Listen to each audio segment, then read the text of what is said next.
Chapter 1305. Yes, I was too reckless last time, so I'll be the host this time.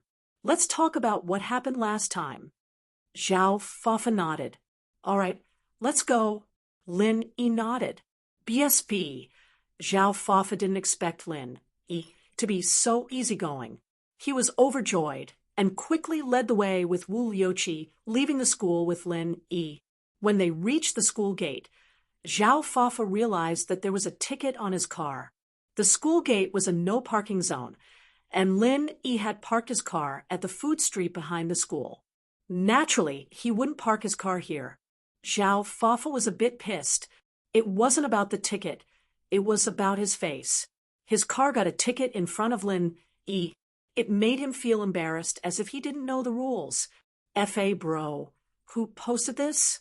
Wu Liuqi saw Zhao Fafa's unhappy face and immediately guessed what he was thinking. He ran to the car and tore the ticket off, throwing it on the ground. Lin Yi saw the ticket, but he was too lazy to expose Zhao Fafa and Wu Liuqi's fake behavior. Liuqi, this is a sports car. It can only take 2 people. You can follow behind in a taxi? Zhao Fafa turned his head. Sure, no problem. Wu Liuqi wanted to get close to Zhao Fafa. He knew that Zhao Fafa was rich now, and he had a powerful relative. So eating was a small matter. His family was well off, and he didn't lack a meal. The key was to please Zhao Fafa. Looking at Lin Yi getting into his car alone, Zhao Fafa was overjoyed. This kid was really dumb. Did he really think that he was going to treat him to a meal? What an idiot. When Sun Xiaoxing brought people to the room, he would be scared to death. Sun Xiaoxing chose the most expensive restaurant in Songshan, Tyrant Fish. It was one of the most expensive restaurants in Songshan. The price was not any lower than Starlight Hotel. Zhao Fafa parked his car in front of Tyrant Fish and entered the restaurant with Lin Yi. Welcome. As soon as the 3 of them entered the door, a waitress bowed politely and greeted them. It could be seen that the service here was top-notch. Looking at the waitress's appearance and height, one could tell that the quality of this place was not low. The decoration of this place was not inferior to that of the Starlight Hotel. Lin Yi had never been here before, but he'd heard Xiao Xiao mention it before. The girl had always wanted to have a feast here, but she didn't have the money or the opportunity. It was quite a pity that he didn't bring Xiao Xiao here today. One of Xiao Xiao's greatest joys in life was eating delicacies. She probably had one less day to eat. And so she was very familiar with all the food cities in Songshan. Room 588. Zhao Fafa said proudly to the waitress, "We've made a reservation. Did Mr. Sun make a reservation? Please follow me," the waiter said after checking the PDA on his palm. Looking at the advanced equipment in the hands of the waiter, one could also indirectly reflect the level of this place. After Lin Yi, Zhao Fafa, and Wu Liuqi entered the room, Sun Xiaoxing was already waiting inside, but his men hadn't arrived yet. Zhao Fafa planned to let Lin Yi order the dishes and talk for a while before calling Sun Xiaoxing's men to scare Lin Yi.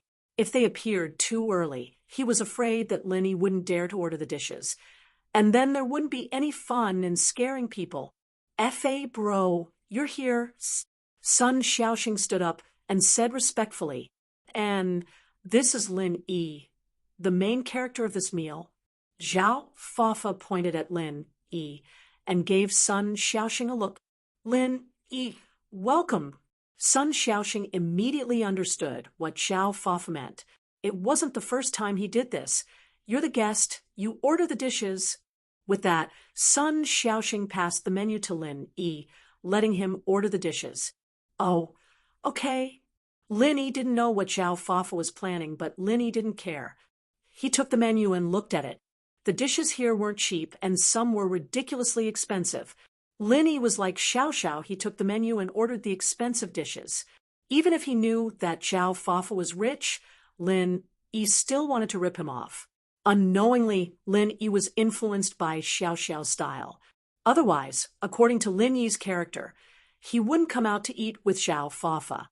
He would grab Xiao Fafa's collar and throw him down the stairs. Seeing how Lin Yi ordered so many expensive dishes, Xiao Fafa's face lit up with joy. Before, he was afraid that Lin Yi wouldn't order these expensive dishes. He was thinking of how to persuade Lin Yi to order more expensive dishes. That was the only way to get Lin Yi to pay the bill. But Lin Yi was the first to order the delicacies. It seemed that the kid was a little retarded. He didn't know that he was the one paying for the food, did he? This is all I've ordered. Do you want to add more? Lin Yi passed the menu back to Xiao Fafa and asked. Xiao Fafa looked at Lin Yi's order. Lin Yi ordered almost 200,000 yuan worth of seafood. This made Xiao Fafa very satisfied. Although Xiao Fafa's family was rich and he drove a sports car, his monthly allowance was only this much. He didn't want to spend so much money on food. Xiaoxing, Liuqi, you guys order more. It's my treat. Just order the expensive dishes. Xiao Fafa passed the menu back to Sun Xiaoxing and Wu Liuqi. Okay, thank you, F.A. bro. I won't hold back then. Sun Xiaoxing took the menu knowingly and began to order more dishes that cost more than 100,000 yuan at 7 o'clock and 8 o'clock. Sun Xiaoxing's family was different from Xiao Fafa and Wu Liuqi. His family didn't have much money, although Xiao Fafa gave him 50,000 yuan every month to develop his business. How could he bear to spend money on food? That money was also used to recruit followers, so how could he let go of such a good opportunity to eat to his heart's content? He ordered some expensive seafood that he couldn't eat normally. He was going to have a good meal later. After Sun Xiaoxing finished ordering, Wu Liuqi also took the menu, but he didn't order more. Instead, he told the waiter to order the same things that Sun Xiaoxing ordered. That's it? Don't be shy. Order whatever you want. Xiao Fafa saw that the two were cooperating, and he was elated. This was great. He ordered 500,000 worth of dishes in one go. Lin Yi was going to have a headache later. Let's see how he pays the bill. Chapter 1306. F.A. Bro already said that he's treating. Why are you guys still being so polite? Lin Yi opened his mouth. How about this, since F.A. Bro is so passionate? We'll give them 2 more servings of everything they ordered. Yes, sir. The waiter nodded politely. He didn't think that the people in the room couldn't afford the bill at all. He heard that these people came in a Ferrari. How could they not have money? And give me 3 more servings. Xiao Fafa felt that it wasn't enough, so he asked the waiter to give him 1 more. He wanted to kill Lin Yi. He wanted Lin Yi to die. All right, is there anything else you need? The waiter nodded. No, go and serve the dishes. We need to talk. Xiao Fafa waved his hand, signaling the waiter to leave. After the waiter left, Xiao Fafa looked at Lin Yi with a serious face. Do you know why I asked you to come here? What's the matter? Aren't you treating me to a meal? Is there something else? Lin Yi paused and asked back. Xiao Fafa didn't expect this person to be so careless. Was he stupid? He was fine. Why did he invite him to a meal? Wasn't he bored? Isn't that so? Lin Yi asked. Do you think I'm stupid?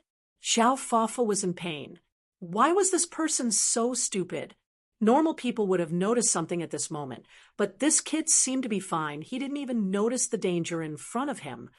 Seems like it. Otherwise, why would you spend so much money to treat me to a meal? Lin Yi nodded. Fuck. Xiao Fafa heard Lin Yi's words. He was furious. He slammed the table. Kid, I'm telling you, I'm here to talk to you. What happened last time isn't over yet. Oh, Lin Yi nodded. You invited me to dinner just for the matter last time? What happened last time is in the past, and I don't plan to pursue it. You don't have to treat me to a big meal. Xiao Fafa wanted to cry. How could there be such an idiot in this world who didn't understand what was being said? She was threatening him, but he took it as an apology. Why was this person's IQ so low? All right, I know you feel bad about it, so treat me to a meal. No problem. I accept your kindness. Nothing needs to be said. Lin Yi said. Damn you. Sun Xiaoxing saw the ugly expression on Zhao Fafa's face.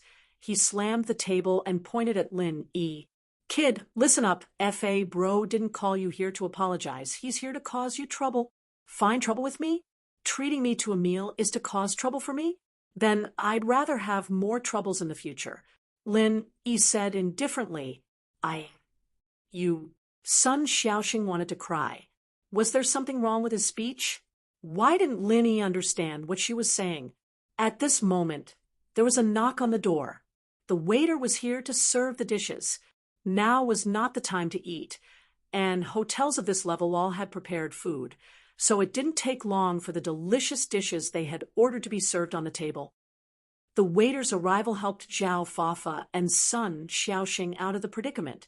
They were at their wits' end when they met someone like Lin Yi, who didn't understand words. In the past, those who were scared were also smart. As long as he gave them a hint, they would be scared witless. However, this kid in front of him, after hinting for a long time, he misunderstood and thought that he really wanted to treat him to a meal. The waiter left after placing the dishes on the table. Zhao Fafa and Sun Xiaoxing, on the other hand, looked at each other. They were thinking about how to continue the conversation with Lin Yi. But before they could speak, Lin Yi spoke first. This crab is really big. It's a giant. I heard it's called king crab, right? Let's eat while it's hot. If you have anything to say, we can talk after the meal. With that, he didn't care about Zhao Fafa and Sun Xiaoxing as he took the crab and started eating. Zhao Fafa and Sun Xiaoxing were speechless. Wu Liuqi, on the other hand, didn't know what was going on and didn't dare to speak. Ahem, Lin Yi, put the crab down first and listen to me. Zhao Fafa looked at Lin Yi eating the crab. He was a little depressed and snorted. Oh, go ahead. I'll listen while I eat. Lin Yi didn't seem to want to put the crab down. Tell me the truth. I like Tang Yun. Give her to me, and I'll let this go. Otherwise, humph. Zhao Fafa said threateningly, but even he himself felt that the threat wasn't as threatening as it sounded out from his mouth. In the past, every time Zhao Fafa scared people, they would be scared and sit there, not moving at all. But now, the person in front of him was Lin Yi, who was stuffing himself with food. It was funny no matter how he looked at it. Oh, Lin Yi replied and continued eating. I'm talking to you. Did you hear me? Zhao Fafa was furious. Kid, F.A. Bro is talking to you. Don't refuse a toast, only to drink a forfeit. What do you want? Tell me. Sun Xiaoxing couldn't hold it in anymore. I'm telling you, I'm from the underworld. Don't think that you can do anything just because you have some skills. I can kill you easily. Oh, Lin Yi replied indifferently, who knew if he heard what Sun Xiaoxing said or not. Kid, did you hear me or not? Zhao Fafa couldn't stand Lin Yi's attitude anymore. Xiaoxing, call people over. Yes, Sun Xiaoxing was waiting for this moment. He was very angry at Lin Yi. He was waiting for Zhao Fafa to call people over to teach Lin Yi a lesson. Sun Xiaoxing's men were already prepared. They were waiting in the room next door. So, when Sun Xiaoxing gave the signal, the men in the room next door rushed into his room. These men were all wearing black shirts and pants. Their hair was dyed in different colors. Although they didn't have any weapons in their hands, their waists were bulging. Obviously, they had a dagger or something like that in their pockets. Zhao Bro, Sun Bro. These men knew Zhao Fafa. They knew that Zhao Fafa was Sun Xiaoxing's boss. So, they greeted Zhao Fafa as soon as they entered the room. Zhao Fafa frowned. Obviously, he wasn't happy with the name Zhao Bro. How many times do I have to tell you? Call me F.A. Bro or F.A. Master. Yes, Brother F.A., the underlings hurriedly repeated. Chapter 1307. Don't say those useless things. Zhao Fafa heard Lin Yi's inaccurate pronunciation and naturally knew that he was teasing him. He pointed at Lin Yi. See that? If you nod your head today, I'll leave with these people and pretend that nothing happened. If you don't nod your head, then I'm sorry, but you'll have to call for an ambulance. Oh, so you're saying that I'll go to the hospital if I eat too much? Lin Yi pointed at the delicious food on the table. Indeed, there's quite a lot. If I ate all of this, I'd really end up in the hospital. How about this? I'll call my girlfriend and ask her to come eat with us. Lin Yi wanted to call Xiao Xiao. There was so much good food here, he should let her enjoy it. Otherwise, it'd be a waste. Zhao Fafa paused after hearing Lin Yi's words. Call your girlfriend? Wasn't Lin Yi's girlfriend Tang Yin? Could it be that this kid changed his mind and wanted to give Tang Yin to him? This kid wasn't an idiot. He just didn't want to lose face. Was that why he used such a subtle method to get what he wanted? Yes, that was very likely. Zhao Fafa felt that his IQ was too high. He immediately thought of what Lin Yi was thinking. It seemed that his threat was effective. Lin Yi was scared. He just didn't want to lose face. Humph. At least you know what's good for you. I thought you were stubborn. Hurry up and make the call. Don't waste time. Zhao Fafa thought of Tang Yun's body and felt an itch in his heart. Lin Yi didn't correct Zhao Fafa. He picked up the phone and called Xiao Xiao. Linny, honey, where did you go? Why didn't I see you after PE class? Xiao Xiao had just finished her class and was wondering where Lin Yi had gone. Drive to Tyrant Fish Seafood Restaurant right now. Someone's treating us to a seafood feast. Lin Yi said, it's a room reserved by that Sun guy. Okay, I'll go right away. Xiao Xiao agreed immediately. She loved big meals, especially when she was with Lin Yi. It was free. Lin Yi didn't drive before, leaving his car at school. Xiao Xiao, on the other hand, had a set of keys, so she could just drive over. Kid, you're pretty smart, aren't you? If that's the case, I won't beat you up. Zhao Fafa waved his hand and gestured to the people in the room. Everyone, sit down and eat. This kid is still on the right path. Thank you, F.A. bro. When these people saw all kinds of delicious seafood on the table, their eyes were about to turn green. Previously, they were in another private room, only drinking tea and waiting for orders. There was nothing to eat at all. Moreover, it was rare for them to eat such delicious food. At this moment, their eyes were shining with desire to eat. Wait. Just as these people were about to sit down, Lin Yi waved his hand and stopped them. If they eat, what about my girlfriend? Didn't you come here for nothing? Fafa blinked. That's right. How could Tang Yin eat with a bunch of ogre people when she's here? What's more, Tang Yun was about to become his woman, so he had to treat Tang Yun even better. All right, you guys stand here for a bit. I'll treat you later. Zhao Fafa waved his hand and gestured for them to continue standing. Although these people were a little disappointed, they didn't dare to argue with Zhao Fafa. After all, their money was supported by Zhao Fafa, so they could only stand aside obediently. Very soon, there was a knock on the door. Zhao Fafa was very excited. He couldn't wait for Tang Yun anymore. He waved his hand, and one of his men opened the door. But the person who came and made Zhao Fafa pause. It wasn't Tang Yun, but another girl. She was pretty, but Zhao Fafa was obsessed with Tang Yun these days. He wouldn't give up until he got what he wanted. You are... Zhao Fafa looked at the person weirdly. Did she knock on the wrong door? Linny, honey, you really are here. Xiao Xiao didn't even bother with Zhao Fafa. When she saw Lin Yi, she excitedly ran over and sat beside Lin Yi. She looked at the food on the table and exclaimed, there's so much good food. Yeah, hurry up and eat. Let's eat together. Lin Yi put a giant crab on Xiao Xiao's plate.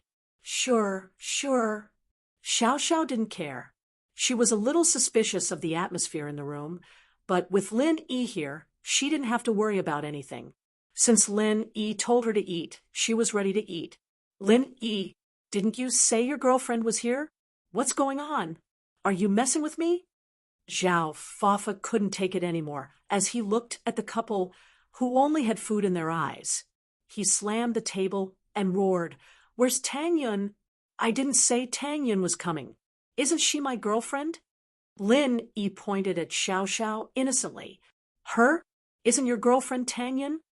Zhao Fafa frowned. Tang Yin sis is the first wife, and I'm the second wife. What's wrong with that? Oh, right, who are you? Xiao Xiao looked at Zhao Fafa strangely after explaining.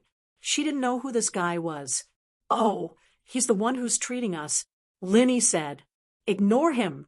He's too rich to spend. He's treating us. Oh, there's an idiot like him in this world. He's so dumb.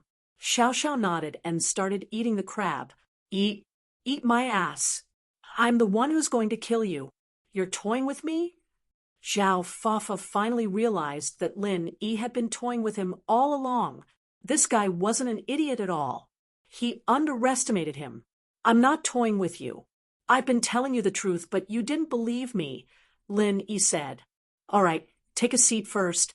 My girlfriend and I are going to eat. Beat him up. Zhao Fafa was really pissed now. He pointed at Lin Yi and ordered his men at the door. You talk too much. Lin Yi threw a crab shell at Zhao Fafa's mouth. The crab shell wasn't sharp, but with Lin Yi's strength, it stuck around Zhao Fafa's mouth and sealed his mouth. Chapter 1308. Everyone was scared Zhao Bro. What's wrong? Sun Xiaoxing saw that Zhao Fafa was hit by a crab shell and jumped up. Don't call me Zhao Bro. Call me Fa Bro. Zhao Fafa said with a trembling voice. Okay, Fa Bro. What's wrong? Sun Xiaoxing thought. Why was he still thinking about how to address him at this time? He was in a hurry, and he was used to calling him Zhao Bro Beat him up. Zhao Fafa didn't expect Lin Yi to attack first. He pointed at Lin Yi and ordered, beat him up. Sun Xiaoxing heard Zhao Fafa's words and jumped up to order his men. Sun Xiaoxing's men were ready to attack, but they didn't know what to do after Lin Yi injured Zhao Fafa so suddenly. However, Sun Xiaoxing wouldn't make a move. He wasn't good at fighting. He only came out to recruit followers because he borrowed Zhao Fafa's money to get some followers. Swoosh, swoosh, swoosh. A few crab legs flew out and pierced the faces of the men who were going to teach Lin Yi a lesson. The face was one of the most sensitive parts of the human body. Lin Yi's crab legs pierced through the men's faces, and they screamed in pain. Wow, Lin Yi, honey, you're so strong, Xiao Xiao said excitedly. But you should have pierced their eyes. Wah! The underlings who were in so much pain were planning on beating Lin Yi to death after pulling out the crab legs, but they froze upon hearing Xiao Xiao's words, cold sweat dripping down their foreheads. Pierce their eyes? Wouldn't that make them blind? Earlier, they were blinded by the pain and didn't think much about it. But now, they suddenly remembered that Lin Yi's aim was very good. The crab shell flew into Zhao Fafa's mouth in an instant, and these crab legs seemed to be very casual, but they were all accurate. Every crab leg hit the target. Therefore, these subordinates immediately calmed down. It was true that these people usually fought and bullied the weak, but it didn't mean that they weren't afraid of getting hurt. Moreover, it wasn't an ordinary injury. It was blinding. If the crab's leg was stuck in his eye, he would definitely go blind without a doubt. There was no chance of luck at all. That makes sense. Let's stab the eye sockets then, Lin Yi said as he picked up a few crab legs from the table. Run. The man in front immediately started to retreat. He turned around and ran. He was the person closest to Lin Yi. If Lin Yi threw a crab leg, it would probably hit his eye first. With the first deserter, the others were naturally discouraged. These hooligans who had their faces pierced by the crab's foot ran faster than the other. In the blink of an eye, they disappeared from the room without a trace. It was true that these people took Zhao Fafa's money, but it was fine for them to eat, drink, and play. It was fine to scare the weak occasionally, but it was impossible for them to die or get injured. They weren't idiots. If they didn't run now, when would they run? And so, in an instant, only Zhao Fafa, Sun Xiaoxing, and Wu Youqi were left in the room. Sun Xiaoxing's face was very ugly. He didn't think that his sworn brothers would be so disloyal, running away in a blink of an eye. How could he face Xiao Fafa like this? At this time, the crab shell on Xiao Fafa's face was taken off. His face was full of blood, but it wasn't life-threatening. Xiao Fafa's face was filled with fear. This was the first time he was humiliated since he was crowned as one of the Songshan Four young masters. In the past, he didn't need to say anything to threaten people, and they would be scared shitless. This was the first time he met someone like Lin Yi. Wu Youqi, is this the result of your investigation? Why is this Lin Yi so strong?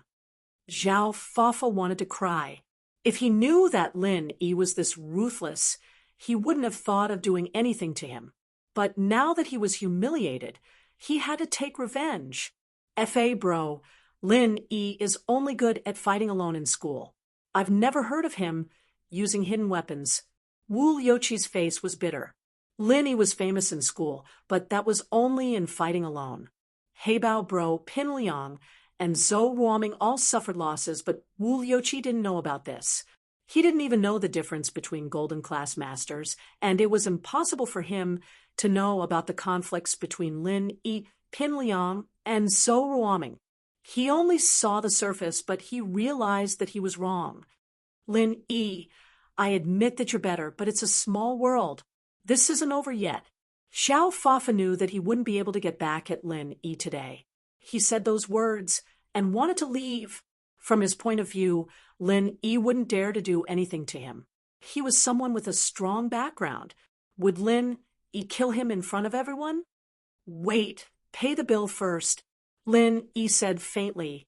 It seemed like he didn't want Xiao Fafa to stay at all. Pay the bill, Lin Yi. Don't push me too far. Xiao Fafa's face turned cold as he looked at Lin Yi with hatred. He didn't even have the intention to pay the bill. This concept didn't exist in his dictionary. From his point of view, it was already good enough that he didn't cause trouble for Lin Yi today. Asking him to pay the bill? Push you? Am I pushing you? You're the one who invited me here, aren't you? Lin Yi picked up a crab shell and looked at Xiao Fafa with a smile that wasn't a smile. Lin Yi, honey, you want to throw crab shells again? All right, throw them on his, but this time, Xiao Xiao said. Xiao Fafa's face darkened. He didn't expect Xiao Xiao to be so evil. She actually used such a dirty trick. He looked at the crab shell in Lin Yi's hand again. Xiao Fafa was really afraid that Lin Yi would throw it out if he didn't like it. Fine, I'll pay. Xiao Fafa gritted his teeth. He decided to endure it today, but there was still time. Xiao Fafa endured the pain in his mouth and asked Sun Xiaoxing to call the waiter. He paid the bill in front of Lin Yi and snorted before leaving the room. Before leaving, Xiao Fafa swore in his heart that he would return the humiliation today 100 times. He was a man with a strong backing. In front of his distant cousin, this Lin Yi was just a piece of trash. All the young masters in Songshan had to give face to his cousin. Xiao Fafa finally felt better after thinking about it. From his point of view, Lin Yi was already someone he could do whatever he wanted to him. Chapter 1309. Lingshan was troubled. How can it be fine? Why don't you put a crab shell on your mouth? Xiao Fafa couldn't help but get angry. You useless piece of trash. These are the men you hired?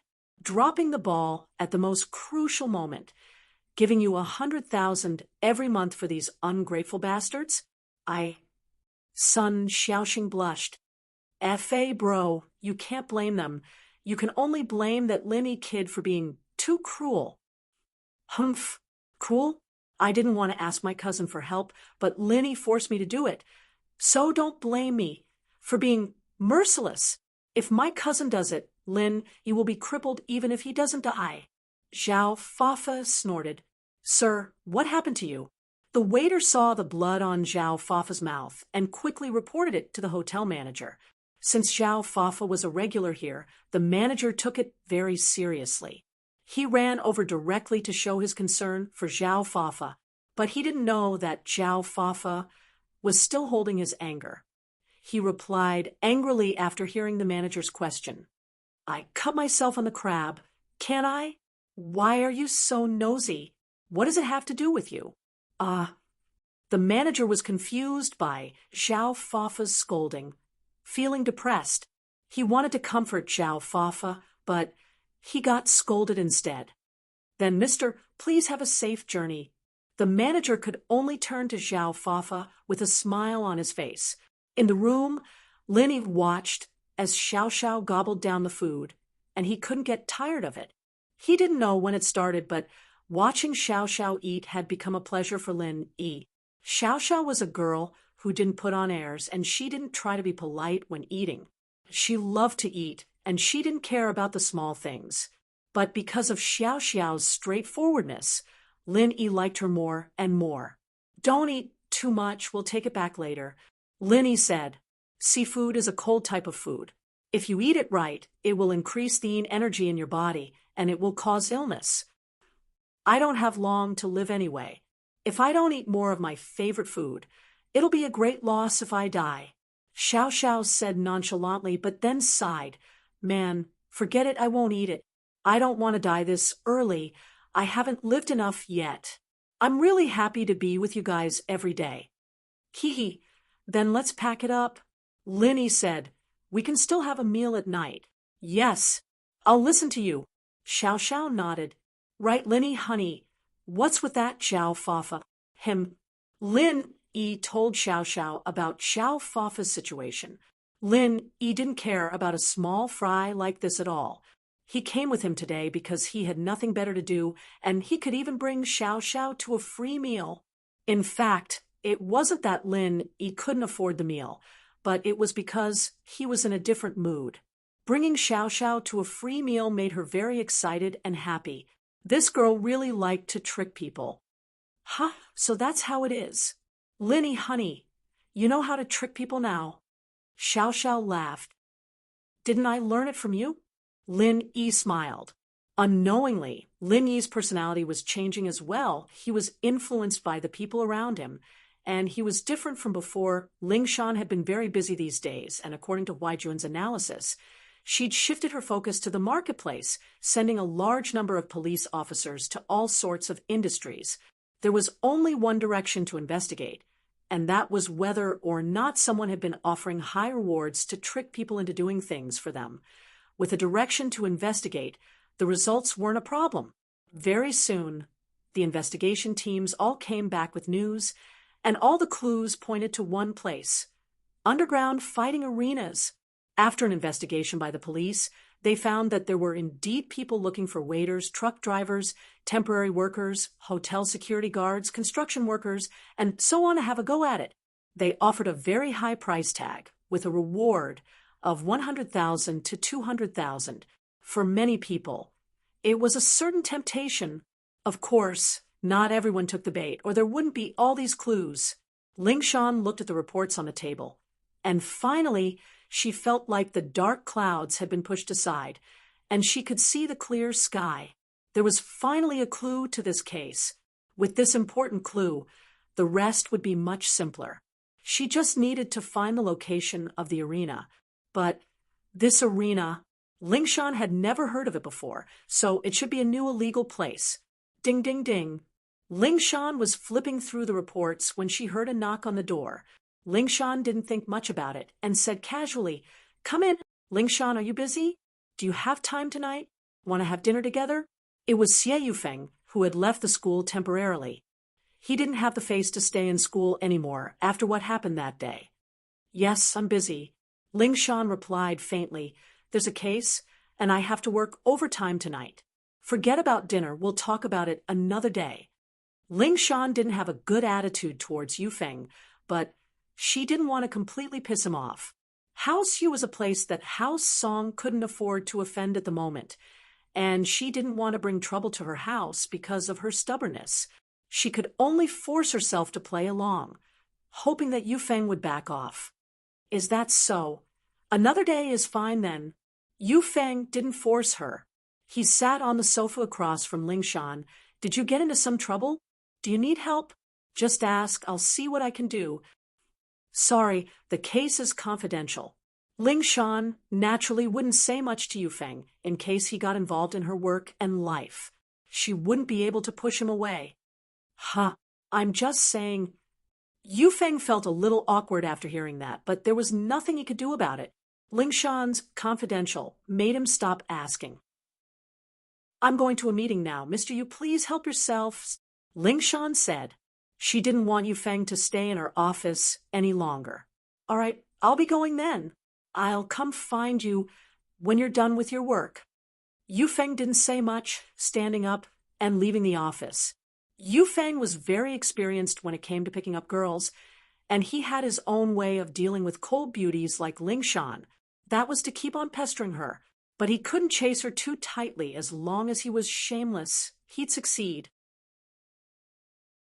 Chapter 13:10. Ling Shan didn't even have the mood to get up and send him off. She didn't know why, but seeing Yufeng made her feel uncomfortable. She felt that he was too fake, that he didn't give her any sense of security at all. It would be a miracle if she had feelings for him. Then she thought of Lin Yi. They were both men, but Lin Yi gave her a completely different feeling. She didn't have a good impression of Lin Yi at first, but that was only limited to the annoyance towards Lin Yi. It was the type where she wanted to fight with Lin Yi whenever she saw him, but it wasn't the type where she hated Lin Yi from the bottom of her heart. Yufeng, on the other hand, was more like disgust. She didn't even want to look at him for a second longer. Now that she thought about it, Lin Yi was very direct sometimes and didn't know how to make her like him, but she really liked his honest way of speaking. Just thinking about Lin Yi made her heart uneasy. She didn't know why, but she wanted to give Lin Yi a call. Just hearing his voice would make her feel better. Ling Shan didn't know if this counted as falling in love with Lin Yi, but she did know that ever since he saved her from the kidney trafficking company's basement, her mentality had changed. She'd given up on everything, and at the same time, she'd become attached to Lin Yi. The call went through, and she felt a little nervous. What was she supposed to say to Lin Yi? Should she say that she missed him? He'd probably call her Miss Brain Dead or Miss Idiot if she said that. Hello? Miss Song? What's up? Lin Yi's impression of Ling Shan was slowly changing. The two were friends now, and Lin Yi naturally couldn't call her Miss Brain Dead or Miss Idiot, but calling her Ling Shan or Shan Shan wasn't something he could bring himself to do. Calling her Miss Song would make them feel distant, too. So Lin Yi just changed it to Miss Song. Oh, there's something. Ling Shan was very happy. It seemed that she'd improved in Lin Yi's impression of her. She'd gone from being an idiot to a little idiot. And now she was a normal girl. Not bad, not bad. What is it? Hurry up and tell me. I'm driving. Lin Yi and Xiao Xiao had just come out of the Tyrant Fish seafood restaurant and were on their way to school. It's like this. Didn't I tell you before about the missing people? Recently, there's been a lot of people from all walks of life disappearing mysteriously. Ling Shan said, according to my investigation, it's probably an underground boxing ring that's tricking these people into boxing. So, I wanted to ask you if you know anything about the underground boxing ring. I don't know, Lin Yi said subconsciously before pausing. Wait, what did you say? Underground boxing ring? Yeah, you know about it? Ling Shan asked happily. She'd sent people to investigate, but there was no news about the underground boxing ring. But this wasn't a surprise. Jiang Wen's underground boxing ring had passed the initial stage of promotion, and there was no need for that anymore. It was full of customers every day, and the regulars would introduce themselves to each other. The business would only get better and better, and there was no need for promotion. Boxing was illegal in the first place, and so these people wouldn't talk about it casually. They wouldn't tell people they weren't familiar with, either. It was only natural that Ling Shan couldn't find anything. I know, but I'll ask around for the specifics. Wait for my call, Lin Yi said. Ling Shan's words reminded Lin Yi of the person who gave out the flyers, and then Gooden barged into the ring himself and finished off that fighterly with one punch. Finding the location of the underground boxing ring wasn't a hard thing for Lin Yi. Okay, I'll wait for your call then. Ling Shan was so happy that she wanted to cheer. Lin Yi really was her lucky star. One phone call was all it took to find a clue. Lin Yi was so awesome. Every time there was a problem, she could find the answer with Lin Yi. Hanging up the phone, Ling Shan stretched lazily. Her seductive posture was enough to mesmerize anyone, but no one was able to see it. She would only show this expression in front of Lin Yi, after all. Her usual self was that of someone who'd been through a lot. Gooden didn't have a phone, but Yuan Yuan did. He'd been hanging out with Yuan Yuan these days, and Lin Yi didn't interfere. Gooden wouldn't be staying in Songshan for long, and he'd have to go back to West Star Village for sure. He finally found a love, and Lin Yi didn't want to disturb them. Gooden's mission was done, and the potion was sent over. Lin Yi had planned to take him around the city to play, but Gooden would be more than happy to play with Yuan Yuan now. After getting the address, Lin Yi called Ling Shan again. Miss Song, remember the address? Okay. Ling Shan didn't expect Lin Yi to get the answer so quickly. She nodded and took out a pen and paper. Tell me, the address is... Lin Yi told her the address. The opponent might have a master in the arena. There was a mystic physical practitioner before, but my friend killed him. I don't know if there's still one left. Just plan first. Oh, they have a mystic? Ling Shan didn't expect that there would be a master like that in an arena. I heard that it was a fighter in charge, but he's dead now. Don't worry, I'm just worried that they still have a master like that. Lin Yi said, just be careful. I understand. Don't worry, I won't do anything reckless. Hearing Lin Yi's concern filled Ling Shan's heart. She was so happy that she didn't know where she was anymore. If they really do have a master, give me a call, and I'll go help you. Lin Yi said after a sigh. With their current relationship, Lin Yi couldn't just watch Ling Shan do something dangerous. Lin Yi didn't want to be a busybody, but he still reminded her. All right, I got it. Ling Shan said, smiling happily. Chapter 13:11. Free spokesperson, however. Less than 15 minutes after Lin Yi hung up, his phone rang again. Lin Yi thought it was Ling Shan, so he picked it up without looking. Little girl, what's up? Ah, little girl? The person on the other side of the phone paused. Huh? Lin Yi could tell that it wasn't Ling Shan's voice, too. You are. I'm not little girl. I'm Su Shirhan. Shirhan was speechless. Why was this guy so vulgar? Calling someone little girl just because he picked up the phone? If she didn't know Lin Yi's personality, she would have thought he was a pervert. Oh, that's little girl too. Little girl Su, what's up? Lin Yi said casually, not expecting Shirhan to call him.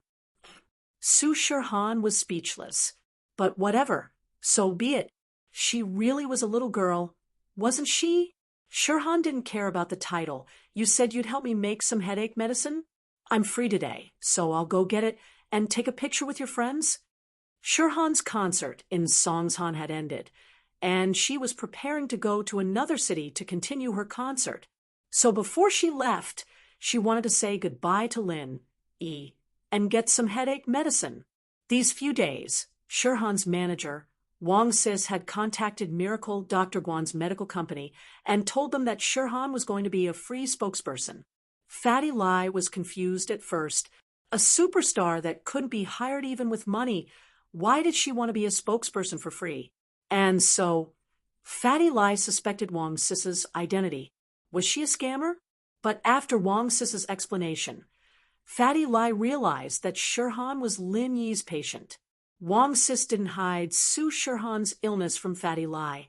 Lin Yi and Xu Amin both knew about it, so there was no need to hide it from Fatty Lai. Fatty Lai finally understood. It was because of this. So, Fatty Lai didn't feel like he owed Su Shirhan anything by letting her be the spokesperson for free. How much could the endorsement fee be? One had to know that when Lin Yi treated patients with difficult-to-treat diseases, he would charge at least 10 million yuan. And so, Fatty Lai called Su Shirhan over and ordered her around, shooting promotional videos, shooting as many as he could. He even changed the packaging of Miracle Dr. Guan's injury medicine to a new one with Su Shirhan's picture on it. They even added a slogan. Do you want to have the flawless skin of a superstar? Please use Miracle Dr. Guan's injury medicine to heal the wound perfectly without leaving a scar. Even Wang Sis couldn't stand it anymore. Since when did Su Shirhan get ordered around like a servant? Even with such a high endorsement fee, they didn't shoot so many commercials and films.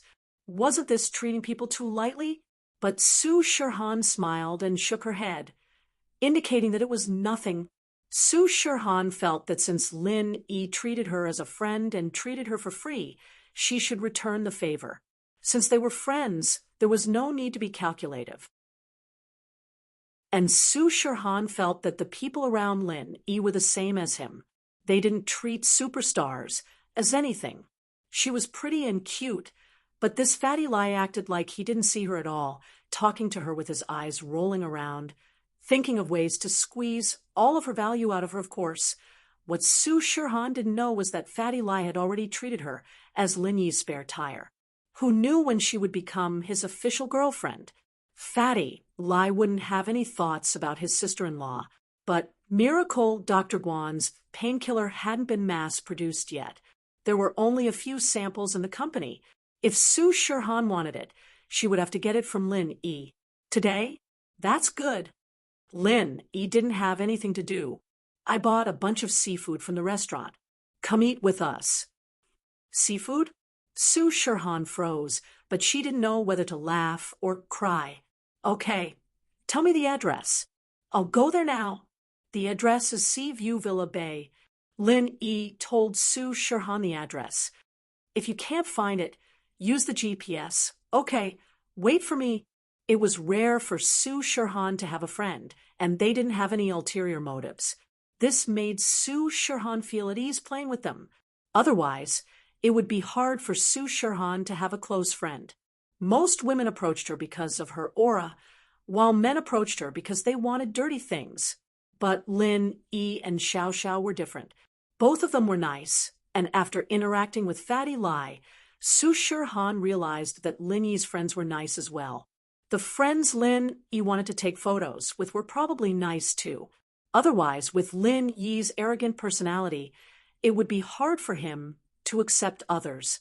After hanging up, Xiao Xiao asked impatiently, Lin Yi, honey, is Su Shirhan coming? Yeah, she'll come to get the medicine later. You guys can play together. Lin Yi seemed to think that Su Shirhan coming to his house was a normal thing. If it were someone else, they'd be excited when a celebrity came to their house. That's great. Then we'll sing karaoke at home and let Su Shirhan sing for us. Xiao Xiao said excitedly, I'll call Tang Yun sis right now. We'll go get her.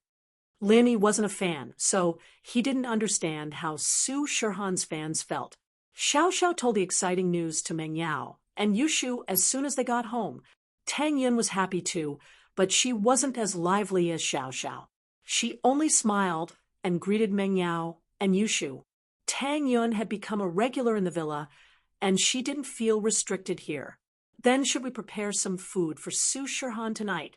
Meng Yao was the owner of the villa. She couldn't neglect a guest. What's more, this guest was a superstar. Don't bother. I brought back a bunch of seafood. Lin Yi raised the big bag of food in his hand. I bought it from Tyrant Fish Seafood Restaurant.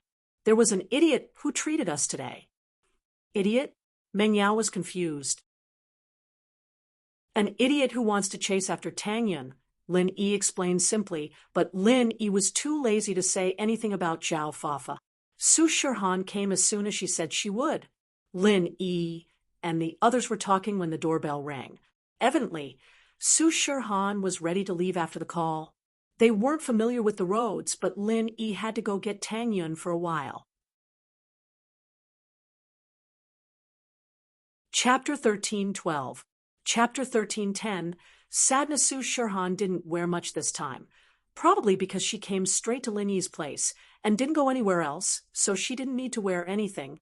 Han, you're so pretty today. Xiao Xiao was quite familiar with Su Shirhan by now. You're pretty too. Su Shirhan smiled. Don't just stand there. Come in. The group welcomed Su Shirhan in, and Xiao Xiao introduced Yushu, Tang Yun, and Meng Yao to Su Shirhan. They're all my good friends, like bosom friends. Of course, Xiao Xiao didn't tell them that Tang Yun was Lin Yi's boyfriend. There was no need to tell an outsider about this sort of thing. For now, Tang Yun's identity was just Lin Yi's good friend. Otherwise, it'd be too complicated. Lin Yi nodded to Su Shirhan and took out a bag of painkillers. Here, this should last you a while. I just got here, and you're giving it to me? You're not kicking me out, are you? Su Shirhan took the medicine and joked. I'm just afraid I'll forget. Lin Yi said faintly, there's takeaway food in the kitchen. Go eat if you're hungry. If there's nothing else, you guys have fun. I'm going back to my room. Lin Yi didn't want to join in the fun with Su Shirhan. With a celebrity girl, Lin Yi couldn't think of anything to do with her. Xiao Xiao and the others could ask about Su Shirhan's privacy, but Lin Yi wasn't interested at all. In Lin Yi's eyes, Su Shirhan was no different from a stranger. Who would be interested in a stranger's privacy? Su Shirhan looked at Lin Yi's nonchalant face and couldn't help but roll her eyes. She didn't feel like a celebrity at all here.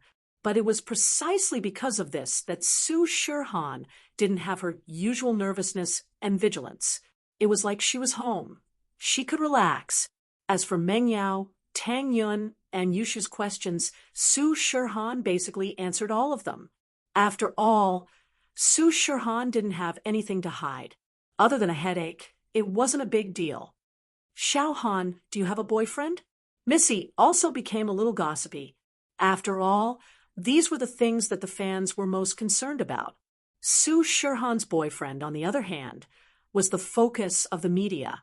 Some fans had tried to match him up, but it was proven that it was just a misunderstanding.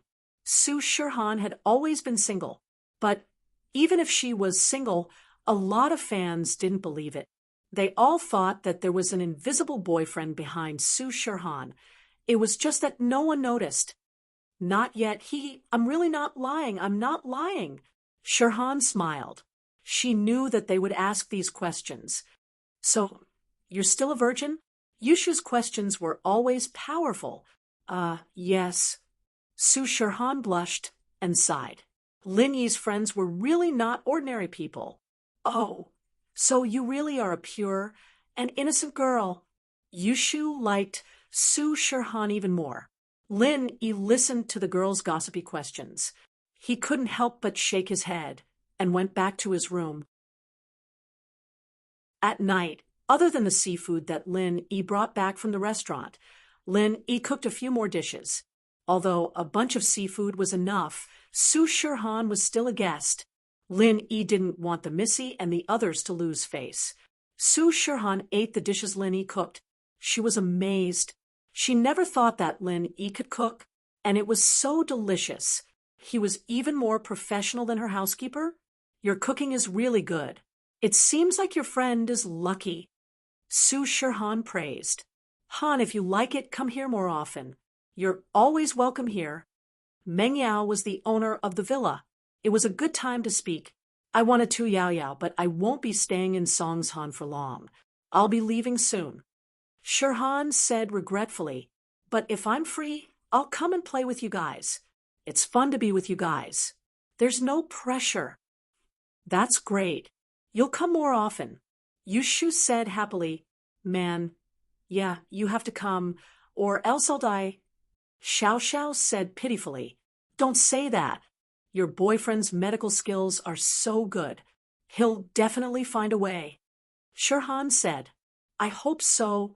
Xiao Xiao sighed. All right, let's not talk about this. Let's eat. Lin Yi didn't want to continue on this topic. Just thinking about it gave him a headache. He didn't have a good solution either. He could only take it one step at a time. After dinner, under Yushu's suggestion, the group started singing karaoke. The Miss House's sound system wasn't inferior to a KTV, and the house was decorated with the highest quality appliances. Su Shirhan adjusted the sound and was very satisfied with it. At first, Su Shirhan sang for everyone, but later on, everyone took turns to sing. What surprised Su Shirhan was that everyone's voice was pretty good, not inferior to her own. With a little training, they would have the potential to become stars. Lin Yi sat on the sofa and listened to the girls singing. It was a very warm feeling. This kind of comfortable life was something Lin Yi didn't dare to imagine before. If he thought about this day, Lin Yi wouldn't have rejected Ning, which caused Lin Yi to brood over it until now. But he missed it. Some things couldn't go back to the past. Plus, the relationship between Lin Yi and House Yu was very tense. With a hidden House Yu and House Yu on the same side, but no matter what, Lin Yi knew that it was impossible for him to marry Ning right now. The requirements to enter the hidden House Yu were very high, and they had high hopes for Ning. They raised her as a member of House Yu. How could normal people enter House Yu's eyes? Lin Yi was only a golden class, and now he was only a mystic. House Yu, on the other hand, had a sky class. This was also the reason why Lin Yi felt inferior. Not only could he not give Ning a stable life, but he also couldn't fight against House Yu. Thinking about the past, Lin Yi couldn't help but sigh. But thinking about the life he had now, with Tang Yun by his side and Xiao Xiao as a happy person, Lin Yi didn't regret it. No matter what happened, Tang Yun wouldn't leave him. This was the person who would accompany him for life. A sad song pulled Lin Yi back from his thoughts. It was a classic song, and Xiao Xiao was slowly singing it out of her mouth. Chapter 13:13. Don't cry, my most loved one. Lin Yi raised his head and looked at Xiao Xiao. The atmosphere in the living room quietened down. As well, everyone's emotions were affected by Xiao Xiao. Don't cry, my most loved one. Tonight, I'm like a flower blooming, falling in the most beautiful moment. Your tears can't bring me back. Don't cry, my most loved one. I'll never wake up, blinking in the most beautiful night. My eyes are the brightest stars. Do you remember when I said proudly, I've been to this world before. Don't tell me what eternity is. I'll die in the most beautiful moment. This song was called Don't Cry, My Most Loved One, and the lyrics were very similar to Xiao Xiao's current situation. This was Xiao Xiao's favorite song, but she rarely sang it in front of people. Now, everyone in the room was her friends, and they all knew about her body's condition. This song was actually for them all. Do you remember when I said proudly, I've been to this world before. Don't tell me what maturity is. I'll die in the moment it starts. Everyone was affected by Xiao Xiao's emotions and started humming along. Xiao Xiao's face was full of smiles, but her tears couldn't help but flow down her cheeks. She knew that she was definitely going to die this time. Lin Yi kept telling her that he'd think of something, but it wasn't that easy to think of something. If there really was a way, her mother wouldn't have died these days. Xiao Xiao didn't show it, but it was obvious that her body wasn't as good as before. Every night, she'd be woken up by a chill, but it was summer right now. Xiao Xiao knew that it was the cold energy in her body being released during her sleep, and so she knew that she didn't have much time left. It should be in the next few days. Today, Xiao Xiao was using this song as her last words to tell everyone she loved. The people in this room were all people she cared about, including Shirhan, who she'd just met. They'd only known each other for a short while, but it felt like they'd known each other for a long time. The Miss Tang Yun and Shu's eyes were all wet. Shirhan's eyes were red as well. If someone else were to sing this song, it wouldn't be a big deal, but Xiao Xiao was singing it, and everyone could understand the meaning behind it. Although Lin Yi did not cry, his heart was still very heavy. He wondered if there was any news from the old man. Who was that medical sage? Would he be able to find his medical notes? After the song, Xiao Xiao wiped the tears from the corner of her eyes and smiled at everyone. What's wrong with you guys? Why does it seem so dull? Is it because I don't sing well? How many points can I get? Haha, you sang very well. Tang Yin forced a smile and said. Meng Yao and Yushu laughed and clapped as well, while Shirhan stood up. I was too engrossed in it, didn't I? I think it's even better than me. Haha, really? Looks like I can be a singer too. Xiao Xiao said happily. Su Shihan stayed there until late into the night. Only after Wang Jie called her did she reluctantly leave. The next concert would be held in the city tomorrow. It was time to prepare for the next concert. With the painkiller from Lin Yi, Shihan didn't have to worry about anything happening, especially since the painkiller was in the form of medicine. Shihan could put it in a bottle and drink it when she had a headache, as if she was drinking water, and no one would notice. House Kong was in a mess. A piece of news hit them like a bolt from the blue, making Kong Guifeng and Xiaolong's eyes go wide as they stared at the storehouse full of Miracle Dr. Guan's medicine. Miracle Dr. Guan's medicine changed its packaging. The market had all changed to the new packaging with Shihan's picture, and the old version was almost extinct, but there were still mountains of it in House Kang's storehouse. That old bastard. Why did he change the packaging for no reason? Isn't this a scam? Kong Guifeng didn't know what to do as he looked at the storehouse full of medicine. Xiaolong thought to himself, "You're right, they're scamming your dad, scamming my grandpa. The most important thing right now is to sell the goods at a low price, even if it's 10 points lower than the market price. We can still sell it when the market is changing its packaging. If we wait any longer, it'll all be gone." Xiaolong sighed. "That's the only way. Should we tell your grandpa about this?" Kong Guifeng asked. "Let's tell him. We can't hide it anyway." But this mistake has given Kong Mingming more credit. One wrong step, all the wrong steps. I made a mistake back then, and it caused such a huge loss. Xiaolong smiled bitterly. Dr. Kong was listening to a storyteller at home when he heard Kong Guifeng's report. He almost fainted from anger. What? They'd already lost 5 points to sell the goods, and now they had to lose 10 points? How much money would that be wasted? Plus, it wasn't just a problem of losing money. If they couldn't sell enough, they'd lose all the medicine they had. You two useless bastards. Dr. Kong was shaking with anger as he pointed at Kong Guifeng and Xiaolong. Look at what you've done. If you'd listened to Xiaoming earlier, you wouldn't have ended up like this. House Kong was ruined by you. That Kong Guifeng wanted to say that although they came up with the idea, you were still the one who made the final decision. You agreed with our point of view too. If you'd agreed with Kong Ming's point of view, this wouldn't have happened, right? But he couldn't say that out loud. If he did, it would make Dr. Kong even angrier. Kong Guifeng could only lower his head and endure the abuse from Dr. Kong. Go get Xiaoming, you bastards. Dr. Kong was a very vulgar person, cursing whenever he was angry. F***ck your grandma. You little bastards. Kong Guifeng and Kong Mingming were speechless. Kong Guifeng thought, F***ck, my grandma? Isn't that your mom? If we're little bastards, then aren't you an old bastard? Chapter 13-14. Unlucky Dr. Kong Xiaolong was a scheming man, and as much as he didn't want to admit defeat, he knew that he'd lose more points in a situation where he was at a disadvantage. After a few fruitless attempts at shirking responsibility, Xiaolong began to adjust his situation.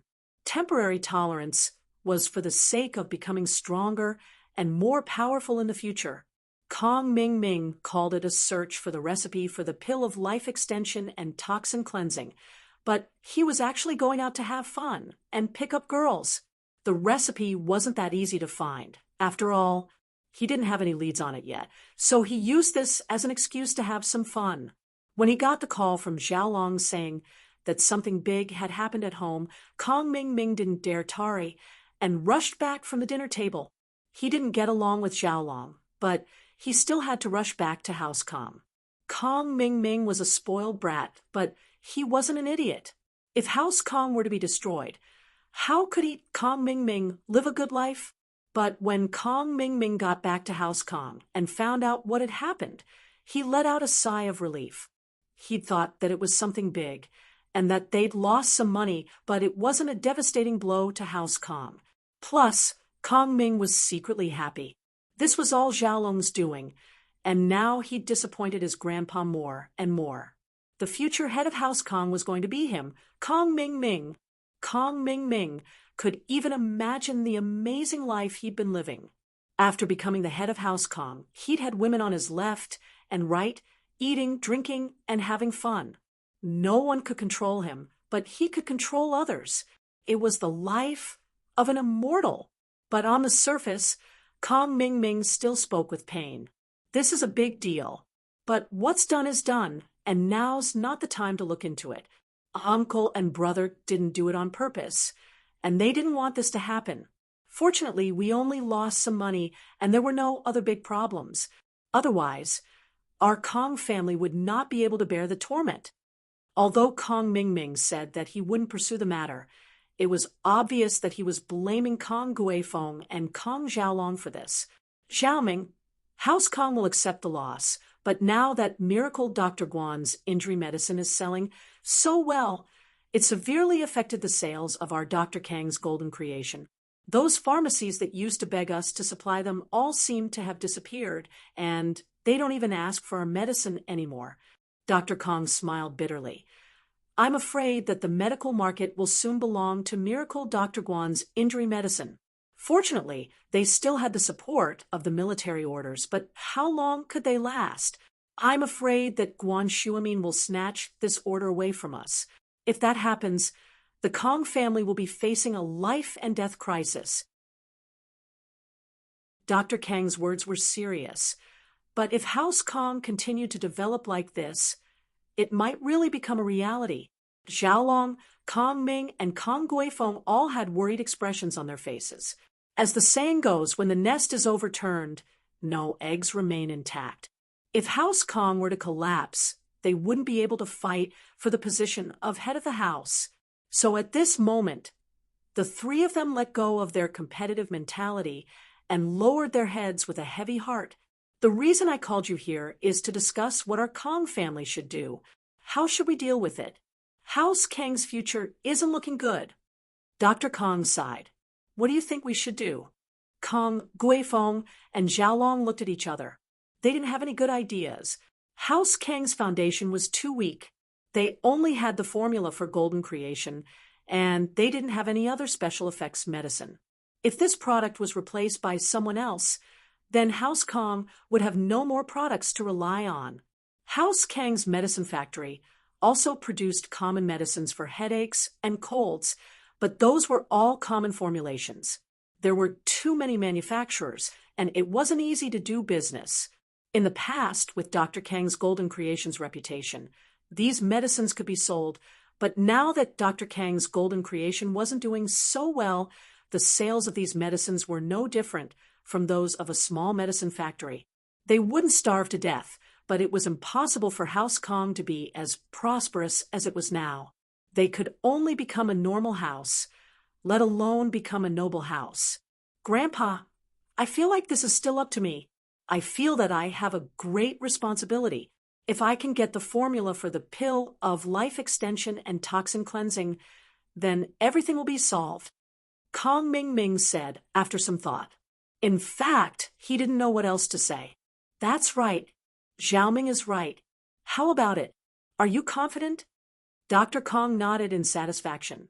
I've been drinking with friends these past few days, trying to get to know them better. This can't be rushed. We can only wait and see. After all, the formula is a secret, and it'll be hard to get it through normal means. Kong Ming Ming said. That's true. Keep it up. Dr. Kong said. From today onwards, you can use all the resources of House Kong, but you must give it your all to find the formula for the pill of life extension and toxin cleansing. No problem. I understand. Kong Ming Ming nodded. Kong Ming Ming was overjoyed when he heard this decision. Did this mean that he was starting to exercise his authority as the young head of the house? He was about to become the young head of the house. Dr. Kang's words made Xiaolong's heart sink. Even though he'd been chosen as the heir by his grandfather, he hadn't given him this many resources. But now, Xiaolong was angry, but he couldn't refute it.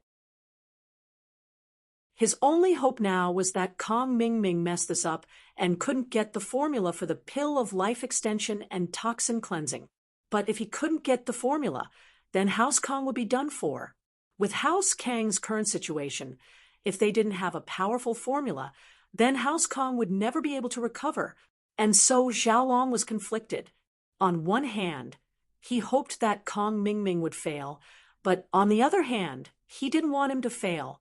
If Kong Ming Ming failed, then what was the point of becoming the head of House Kong? It was just a small house. There was no sense of achievement at all.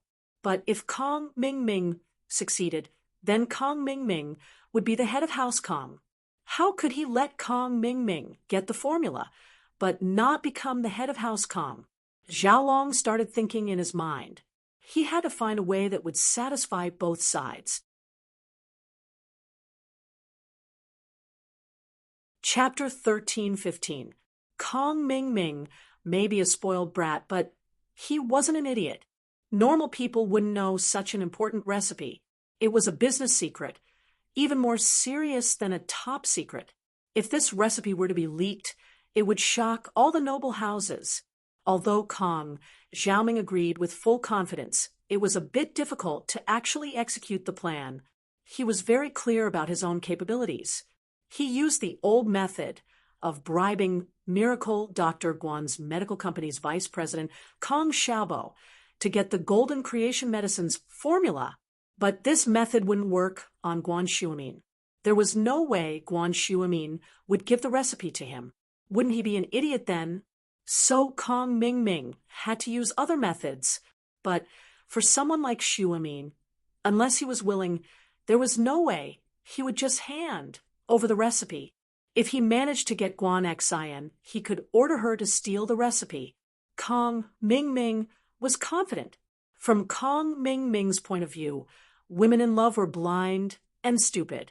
Wasn't Xiaofan the same? But Guan Xian was already engaged since she was young, and Kong Ming Ming had no chance at all. Guan Xian was a girl who was already engaged. It was impossible for her to interact with other men before marriage. This made Kong Ming Ming feel helpless. He couldn't get his hands on Guan Xian or Guan Shuimin. It was a little worrying. Kong Xiaoming was worried, but he didn't show it. He quietly left House Kong and went to find Zhu Xiaozong and Wang Shubin to discuss a solution. Xiaolong, on the other hand, watched Kong Ming Ming's back as he left. He had to do something. Kong Ming Ming had to succeed in finding the recipe, but how could he let him give up the position of head of the house after he succeeded? This was a difficult problem. Xiaolong fell into deep thought. After finding out the exact location of the arena, Lingshan gathered a large number of police officers and surrounded the arena without anyone noticing. But as secretive as Lingshan's movements were, the underground arena's defenses were still very tight. Ever since Guden caused a scene in the arena, Jiang Wen was a little scared. If he let someone like that come a few more times, then there'd be no point in opening the arena anymore. They'd all be killed. And so Jiang Wen had Scorpion's men pretend to be passers-by and set up traps at the main roads of the arena. Naturally, the traps would alert Scorpion the moment the police cars arrived. Young Master Wen, it's not good. There's a large number of police heading towards the underground arena.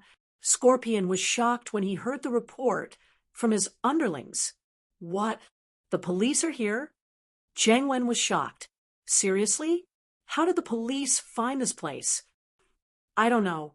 Maybe someone leaked the information. Scorpion was troubled as well. He knew that this day would come, but wasn't it a little too fast? His mission was to be the scapegoat for Jiang Wen's crimes. He'd take responsibility for all the crimes that happened in the arena. As for his family, everything had already been arranged, so Scorpion was mentally prepared. It was just that he hadn't had enough yet. But now, even if he didn't want to, he had to stand out. He knew how cruel the firewolves were. If he were to hand Jiang Wen over, then his family would be attacked severely by the firewolves. So he had to take on all the crimes himself. Of course, in the arena, only Scorpion, the professor, and the dead fighter Li knew Jiang Wen's identity. No one else had seen Jiang Wen before, and they didn't even know of his existence. Because of this, it was easy for Jiang Wen to get away with it. Scorpion, I'll leave the rest to you. I'll leave with the professor first. Jiang Wen sighed and decided to give up. He'd earned quite a bit of money from the underground arena recently, and it was enough. He had to let go when it was time. Don't worry, Master Wen. I know what to do. Scorpion gritted his teeth. Master Wen, you and the professor should escape. But at this time, Xiao Luozi's phone rang again. Xiao Luozi didn't dare to delay and quickly picked it up. But after listening to the caller's words, his face changed. What's wrong? Jiang Wen's face didn't look right. Master Wen, it's bad. The police have surrounded the arena. I'm afraid you and the professor won't be able to escape. Scorpion said, we can only activate the second plan. Okay, we need to hurry.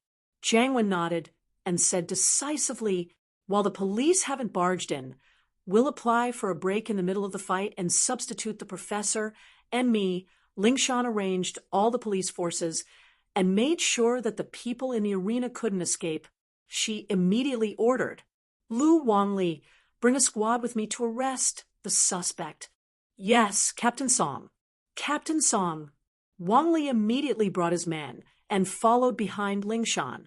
The door of the casino opened abruptly, and Lingshan brought a group of police officers into the arena. Of course, what Lingshan didn't know was that there were thugs patrolling the arena's entrance, but in order to not arouse Lingshan's suspicions, Scorpion ordered the thugs to leave the place quietly. Otherwise, Lingshan wouldn't have wasted the time to arrange the police force if she'd seen someone guarding the door. She'd have gone straight into the arena and grabbed the thugs at the door, giving Jiang Wen and the professor no time to set up their plans. Don't move, we're the police. Spectators, don't move. Stay in your seats, don't try to escape or resist. Lingshan rushed in and used the megaphone to speak to the spectators. The spectators jumped when they saw the police rush into the arena. Some of them, naturally, wanted to run away, but after hearing Lingshan's words and seeing the armed police behind her, they immediately gave up on the idea of running away. After all, they were just spectators, here to watch the fight and gamble. This arena had nothing to do with them, so the punishment wouldn't be too severe. They sat down obediently.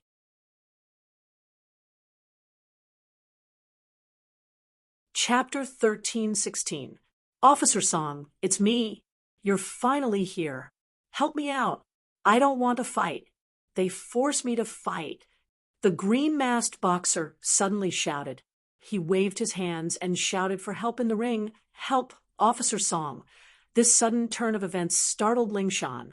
How did this boxer know her? After the green-masked boxer finished, the white-masked boxer opposite him started yelling as well. Ah, is the police here? That was great. Help me too. I'm regretting it. I don't want to fight anymore. I don't want the money anymore. I want my life. You guys take care of the audience and notify Team 2 to come in. Search for the organizer. I'll go take a look at these two boxers. Lingshan felt that the green-masked boxer's voice was very familiar. All right, Captain Song. Lu Wangli nodded. During the analysis of the case, everyone had come to the same conclusion. The underground arena used illegal methods such as seduction, kidnapping, and other methods to get people to fight. So the two boxers in the ring should be victims as well. They weren't dangerous, and Lu Wangli wasn't worried about Lingshan getting into trouble alone. Plus, Lingshan was a golden class late phase peak. There was nothing to be afraid of. Lingshan walked up and looked at the two boxers in the ring. May I ask who you are?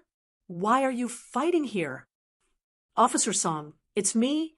The green-masked boxer pulled off his mask, revealing his face. It was Jiang Wen. Jiang Wen's face was on the verge of tears. I'm Jiang Wen. Jiang Wen, why are you here? Why did you come here? Lingshan, naturally, was familiar with Jiang Wen. He was one of the victims of the kidney trafficking company, but why was he here? How could he be so miserable? I went to the hospital to get my kidneys checked, and someone told me that he knew a folk doctor who could cure my kidneys and restore my manhood, so I came, Jiang Wen said with a pained face. Only when I got here did I realize that I'd been tricked. They gave me a stimulant shot and told me to fight on the stage, telling me that if I didn't want to die, I'd be beaten to death. Fuck. I was scared to death. Ling Shan looked at Jiang Wen, sympathetic. Why was this guy so unlucky? How could he be arrested for looking at a kidney? Ling Shan's face darkened when he said things like weak kidneys and masculinity. Oh, okay. It's fine now. Come with me to the police station to make a statement. Ling Shan, on the other hand, didn't doubt Jiang Wen's words. After all, Jiang Wen was a fighter, and he stood in the ring. From what she knew, a young master like Jiang Wen wouldn't fight in the ring, no matter how much money was offered. It was a joke with his life. Me, officer, I was tricked here. A blonde told me that he'd give me 200,000 if I did some bodybuilding, but I didn't expect it to be a fighter. I'm not fighting anymore. I'll lose my life if I keep fighting. The person speaking was the white-masked man, who was actually the professor. He and Jiang Wen went on the stage to replace the two fighters, and since the police had rushed into the arena, the audience didn't realize that the fighters had been replaced. Of course, they weren't paying attention to it. They couldn't even protect themselves, so how could they have the time to study the people on the stage? Plus, the people on the stage were all wearing masks, and they were so far away. No one could tell if the fighters had been replaced or not. Jiang Wen and the professor made use of this to put on a good show of escaping on the stage like a cicada slipping out of its shell. Okay, you'll come with me to the police station to make a statement. Ling Shan nodded. Jiang Wen and the professor sighed in relief after hearing Ling Shan's words, but it wasn't Ling Shan's fault. In the entire arena, other than the dead fighter Li, only Scorpion knew about Jiang Wen and the professor's identities. Scorpion, however, wouldn't tell anyone about it. At this moment, Scorpion was brought out without any resistance. His face was very calm, as this moment would come sooner or later. The underground arena was completely destroyed in one night. In the interrogation room, little Scorpion didn't resist at all. He confessed all the crimes he committed. As for the whereabouts of the underground arena's funds, little Scorpion revealed an international gang. This gang was the Fire Wolf Gang's enemy, so little Scorpion didn't mind using this opportunity to create some trouble for them. Of course, the Fire Wolves had already taken care of the details, and they couldn't find any problems with the bank accounts. For a large criminal organization like the Fire Wolf Gang, it was easy to create this kind of fake evidence. It was not difficult at all. So, even if Ling Shan and the others did a thorough investigation, they wouldn't be able to link it to Jiang Wen, the professor, or even the Fire Wolves. The destruction of the underground boxing arena had no effect on most people. Only those who had gambled in the underground boxing arena had received varying degrees of punishment. Life went on, but Xiao Xiao was getting lazier and lazier. She couldn't seem to wake up, and she didn't want to go to school either. She stayed at home and didn't want to go out. She turned on the heater in her bedroom, covered in a thick blanket, and sneezed nonstop. Lin Yi, the Miss Xu, and Tang Yun were all worried, but there was nothing they could do. The cold energy in Xiao Xiao's body was getting stronger and stronger, invading her entire body. That was why she felt so cold on a hot day like this.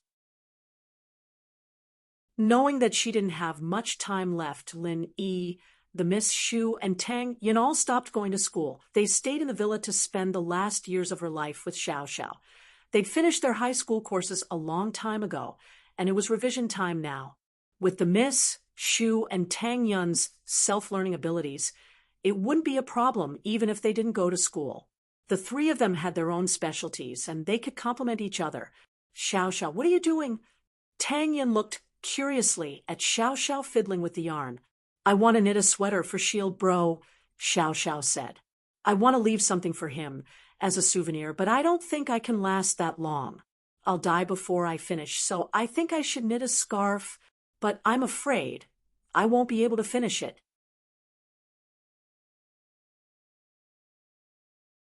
Chapter 13:17. It's fine. I'll do it myself. Xiao Xiao shook her head, rejecting Yushu for the first time. This was her gift to Lin Yi, and she didn't want anyone else's help. How stingy. Yushu wasn't too happy about the rejection. BSB. Shu, stop messing around. Xiao Xiao's right. Let her do it herself. Only the things she weaves with her own hands have meaning. If you want to, you can weave one yourself. Meng Yao said. Oh. Yushu nodded and didn't say anything else. Lin Yi sat on the side, feeling down. This was the first time Lin Yi felt so helpless.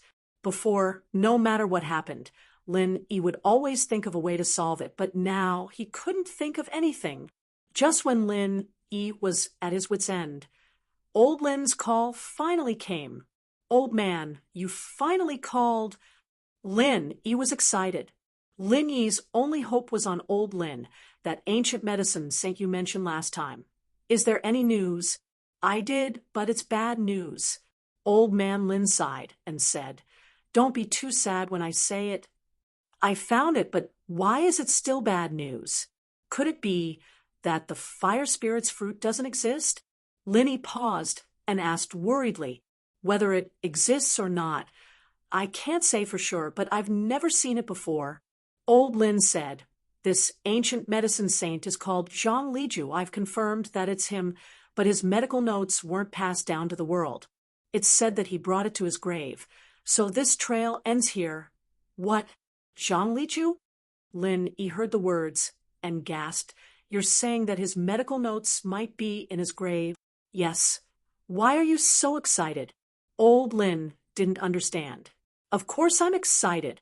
Lin Yi laughed heartily. He wasn't unfamiliar with the name Zhang Liju. He'd heard it more than once from Buojia and Lingshan.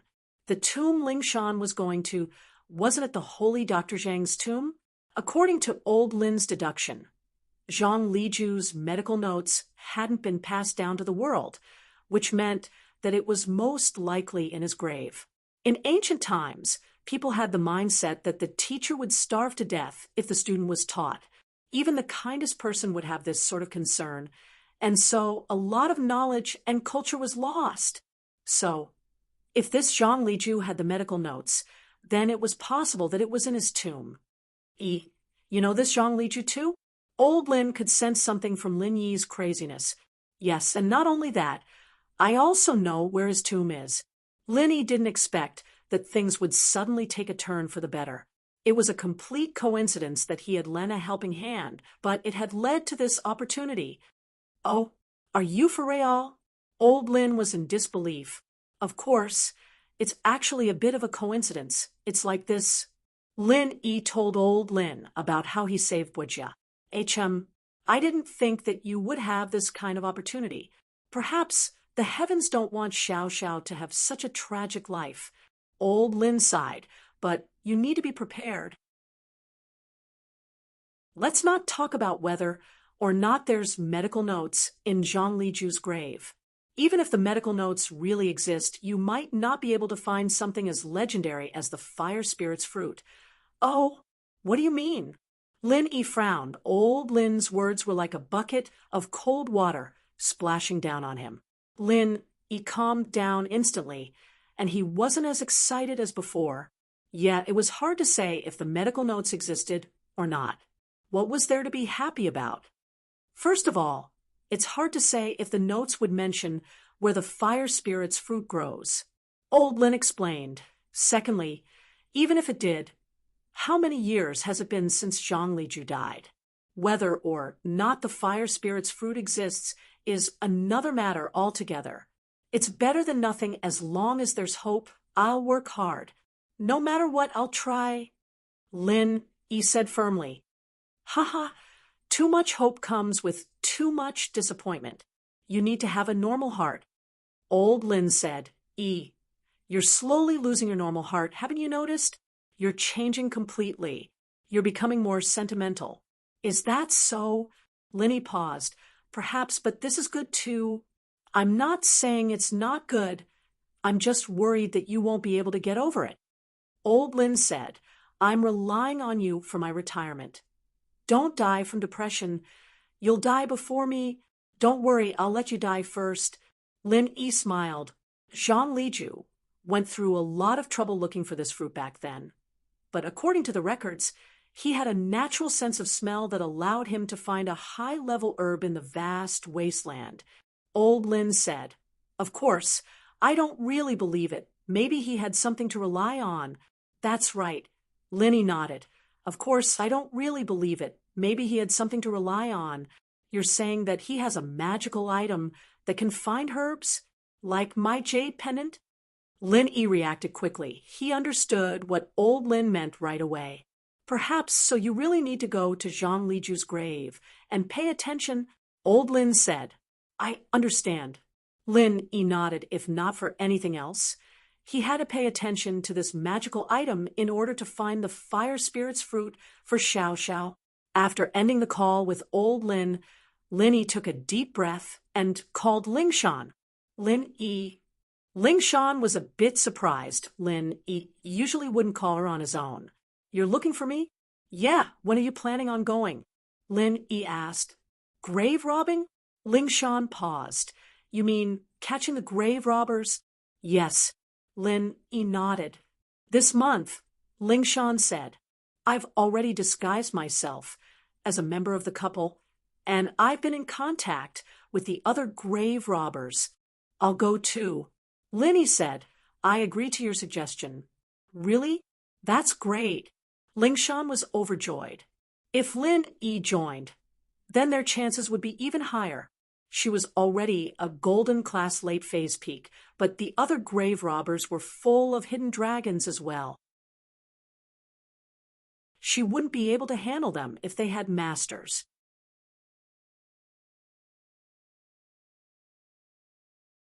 Chapter 1318. Sure, but I can't give you the original. Ling Shan had her principles.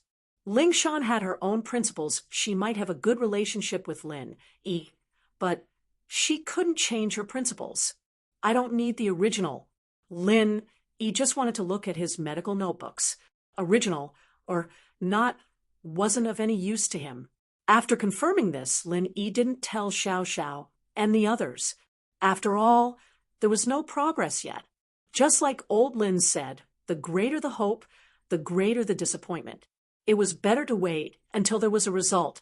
What Lin E was afraid of the most was that even if the fire spirit's fruit was recorded in the medical notes, it wouldn't be easy to find. And so, these days, Lin E started studying the map Bujia gave him. This grave-robbing mission was very important to Lin E, and he couldn't afford to be careless. He had to succeed. 3 days later, Lin E was studying the map in his room when a scream came from outside. The door was pushed open, and Yushu rushed in.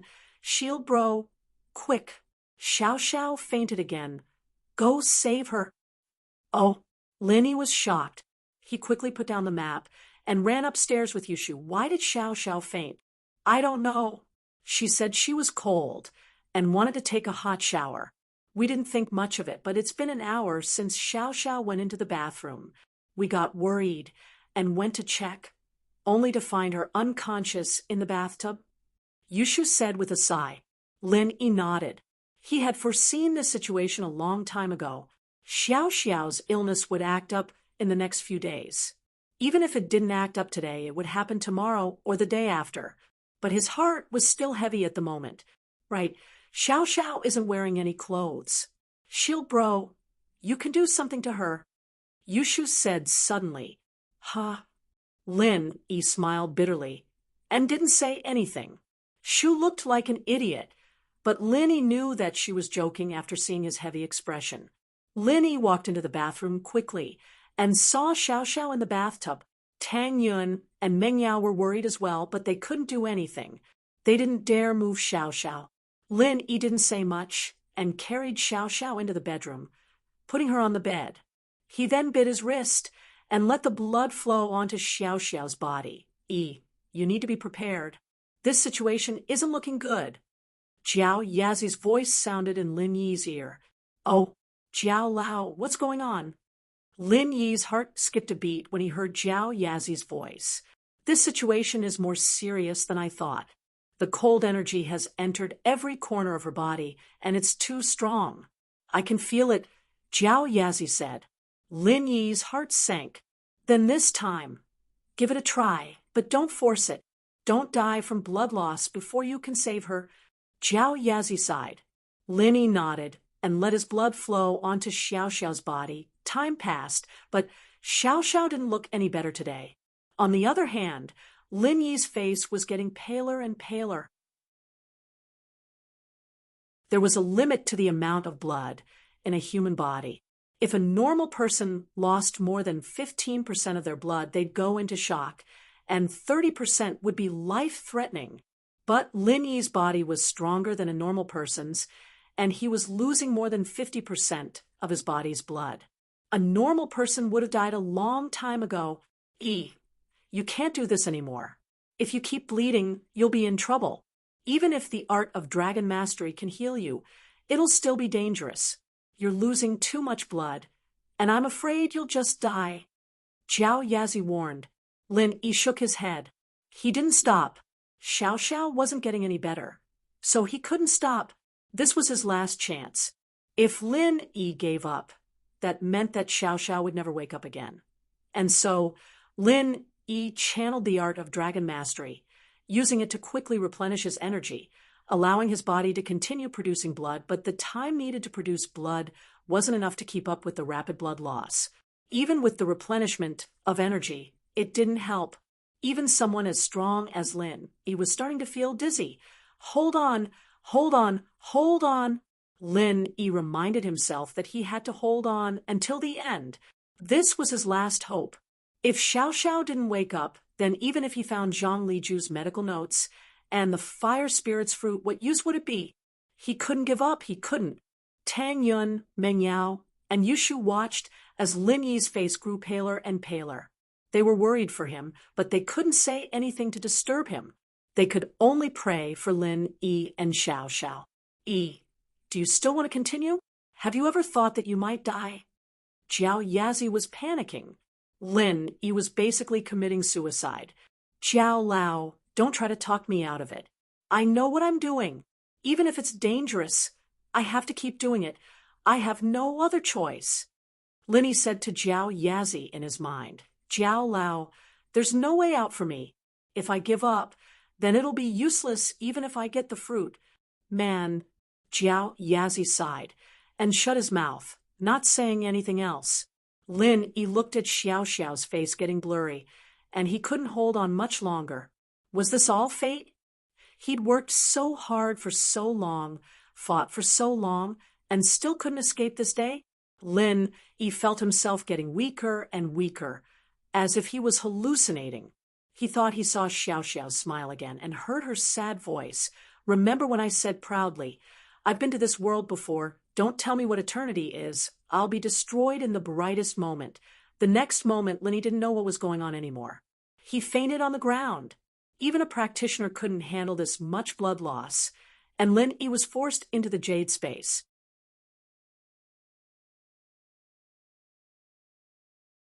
Chapter 1319. Why aren't you using this time to recover your stamina? What are you doing sitting there like an idiot? Jiao Yazi scolded Lin Yi angrily. Lin Yi froze. Jiao Yazi's words woke him up from his sadness. Yes, there was hope as long as he was alive.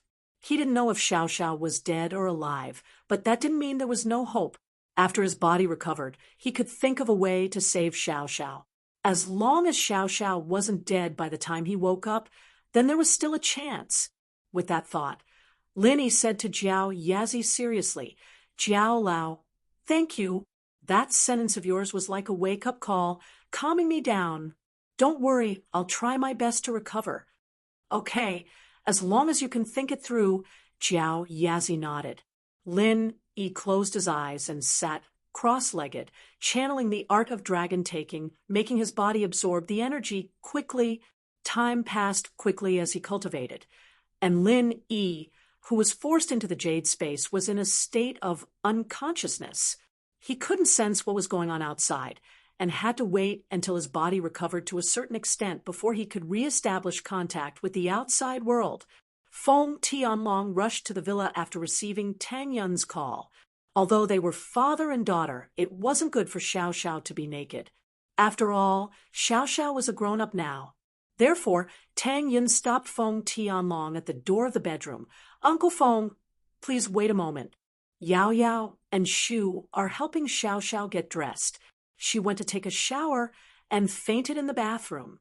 Okay. How is Xiao Xiao? This time, can she be saved?" Feng Tianlong rushed over as soon as he received the call, but Tang Yun didn't explain clearly on the phone, so he asked anxiously as soon as he entered the room. This time, Tang Yun's expression darkened. To be honest, Tang Yun didn't like Xiao Xiao at first, and she agreed to Feng Tianlong's request because she had no other choice. But now, Tang Yun truly liked Xiao Xiao. She was worried for her, and didn't want her to leave. Tang Yun didn't finish her sentence, but Feng Tianlong understood what she meant. He nodded silently and walked into the bedroom with her. Xiao Xiao was already dressed by Meng Yao and Yushu, and when Tianlong walked in, he saw Lin Yi lying beside Xiao Xiao. He couldn't help but gasp. At first, Tianlong thought that Lin Yi was treating Xiao Xiao, but he didn't expect Lin Yi to be lying beside Xiao Xiao. He didn't know if he was asleep or... Lin Yi lost too much blood to save Xiao Xiao and fainted. Tang Yun sighed. She was worried, but she knew that Lin Yi had strong recovery abilities. She didn't need to worry too much. Then Xiao Xiao. Feng Tianlong's face was very ugly. Lin Yi had lost too much blood, and Xiao Xiao wasn't awake yet. It was obvious what this meant. I don't know yet. She's not awake yet, but although her heartbeat and breathing are weak, but Tang Yin wanted to say that she wasn't dead, but that didn't sound good, so she didn't say it. She believed that Feng Tianlong would understand. Sigh. Feng Tianlong looked at his daughter on the bed, frowning. Was this day really coming? As expected, they couldn't escape from this curse. Xiao Xiao couldn't hold on and followed in the footsteps of his wife.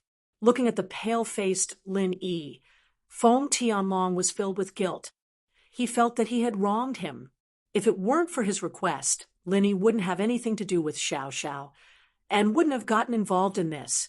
But now, Lin Yi was treating Xiao Xiao as his own responsibility, sparing no effort. Lin Yi not only saved her twice from bad guys, but also pulled her back from the gates of hell. This kind of friendship was hard to come by. Not to mention a fake couple. Even a real couple would not be able to do this. Husband and wife were birds in the same forest, but when faced with a disaster, they would fly away separately. This wasn't just a saying, there were too many examples. But Lin Yi was willing to sacrifice his own body for Xiao Xiao. Feng Tianlong didn't know how to repay him. "Uncle Feng, what are you doing?" Tang Yin quickly stood up and stopped Feng Tianlong. "Yeah, Uncle Feng, we're good friends with Xiao Xiao. Good sisters. This is nothing," Meng Yao added. "Ever since Xiao Xiao came to the villa, she's brought a lot of joy to everyone. Yeah, we've formed a troublemaking duo, ready to sweep the universe." Yushu said as well. "All right, then I won't be unreasonable. If you're tired, go to sleep first. I'll wait here for Xiao Xiao and Yi to wake up." Feng Tianlong looked at the time. "It's already 3 a.m. I don't want to disturb your rest." "It's fine, we're worried about Lin Yi and Xiao Xiao." Tang Yin shook her head. The two people she cared about the most were still unconscious. How could she be in the mood to sleep? Meng Yao and Yushu didn't say anything, but it was obvious that they thought the same. Seeing that his daughter had so many good friends, Feng Tianlong was touched again. Lin Yi quickly absorbed the energy in the jade space.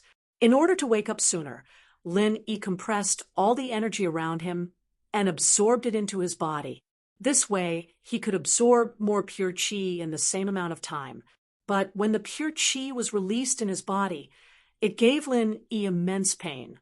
It was like small energy bombs exploding in his body. Although it was his own energy, it was still very uncomfortable for Lin Yi. But Lin Yi didn't care about that anymore. His only thought was to recover quickly and use his blood to heal Xiao Xiao. Seeing Lin Yi's crazy actions, Jiao Yazi didn't stop him. If Lin Yi wanted to suffer, then so be it. As long as it wasn't too dangerous, Jiao Yazi didn't want to interfere. Lin Yi even dared to use energy compression when leveling up, let alone now.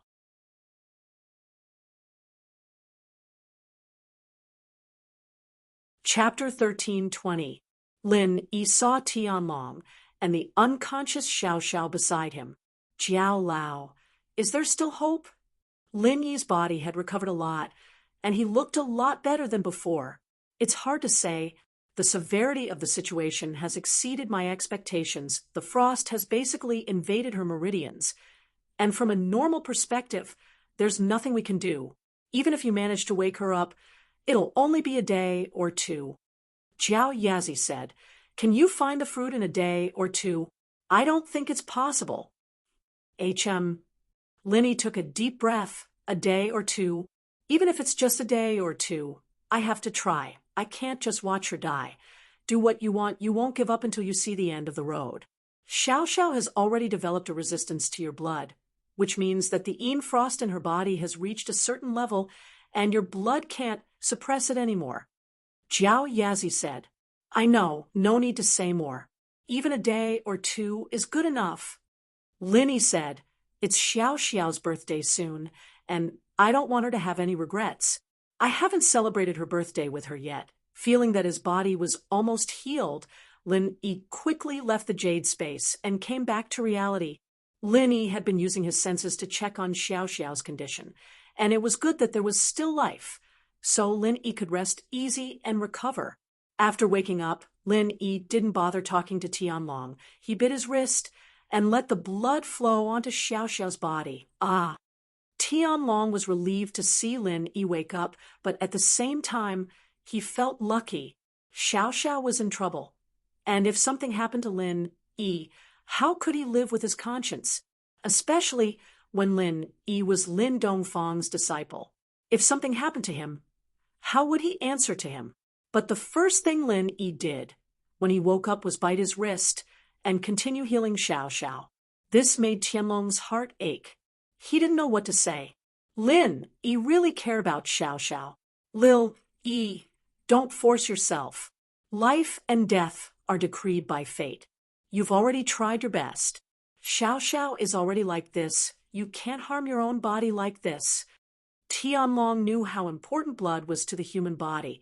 Although Lin Yi was a practitioner, he was also a practitioner. She'd lost too much blood to the point of fainting, and it was already a miracle that she could wake up without blood transfusion. Lin Yi, on the other hand, was giving her blood after waking up. Wasn't he looking to die? Don't worry, Lin Yi said faintly. I've almost recovered. I have to try everything. If I don't try, I won't be satisfied. Tang Yun, Meng Yao, and Yushu all fell silent after hearing Lin Yi's words. They all knew Lin Yi's personality. He would do what he said. Lin Yi's heart was conflicted. He wouldn't give up. Xiao Xiao's face was still pale and motionless, but Lin Yi still insisted on pouring his blood on Xiao Xiao's body. Time passed, and Lin Yi's face turned even paler and scarier, but Lin Yi didn't give up. The atmosphere in the room was very tense. No one spoke. Everyone was silent, and their eyes were on Lin Yi and Xiao Xiao. Finally, Xiao Xiao's eyelashes moved. She moved. She really moved. Yushu cried out. Ha! A happy smile appeared on Lin Yi's face. It seemed that Xiao Xiao had come back from the gates of hell. Tianlong's face was filled with joy and surprise as well. He didn't think that Lin Yi would be able to save Xiao Xiao this time. Xiao Xiao, are you awake? Tianlong ran over, a little excited. Xiao Xiao opened her eyes in a daze and looked at the people in the room, surprised. I'm awake? I'm still alive? Yeah, you're still alive. Lin Yi nodded. Lin Yi, honey, you saved me again? Xiao Xiao looked at the pale face of Lin Yi, his wrist still bleeding. She felt a little bad. Yeah, Shield Bro lost a lot of blood to save you, and fainted. Yushu nodded, but he kept saving you after he woke up? Shu. Meng Yao stopped her from saying any more. Xiao Xiao would feel even worse if she said all this, wouldn't she? As expected, a sad expression appeared on Xiao Xiao's face. Linny, honey, I'm really sorry. I'm not worth it. Even if I were alive, I wouldn't be able to last more than a few days. I can feel that the cold energy is still stirring. It's just being suppressed for now. I know. It's your birthday the day after tomorrow. After this day, you'll break the curse of dying before you're 20. Maybe things will turn around. Linny said, Ah, really? It's my birthday the day after tomorrow? Xiao Xiao didn't even remember her birthday. Tianlong had been busy with work, and she didn't have any close friends. So she didn't remember her birthday. She didn't think that he would remember her birthday at all. I saw it on your ID. Linny smiled. All right, don't say such depressing things. Everything's fine now. Okay. Xiao Xiao nodded after some hesitation. Yes, no matter what, she was alive again. Who cared how long she had left? She couldn't let Linny down, could she? The sky was starting to lighten, and the three girls hadn't slept the entire night. Xiao Xiao had just woken up, but she was very tired as well. After talking for a while, she started yawning. He didn't know what to say, but he didn't know what to say. Rest early, everyone. I'm going back to my room to rest as well. Linny said, I'm going back too. Xiao Xiao, listen to Lin Yi here. Tianlong had work to do, too. The Red Conch incident wasn't solved yet. Who knew what they were planning next? Luckily, Xiao Xiao was in the villa now, so they didn't have to worry about the Red Conches attacking. After leaving the room, the smile on Lin Yi's face disappeared, replaced with a worried look. Tianlong, who followed him out, saw the change in Lin Yi's expression, but he wasn't too surprised. How long can Xiao Xiao last this time?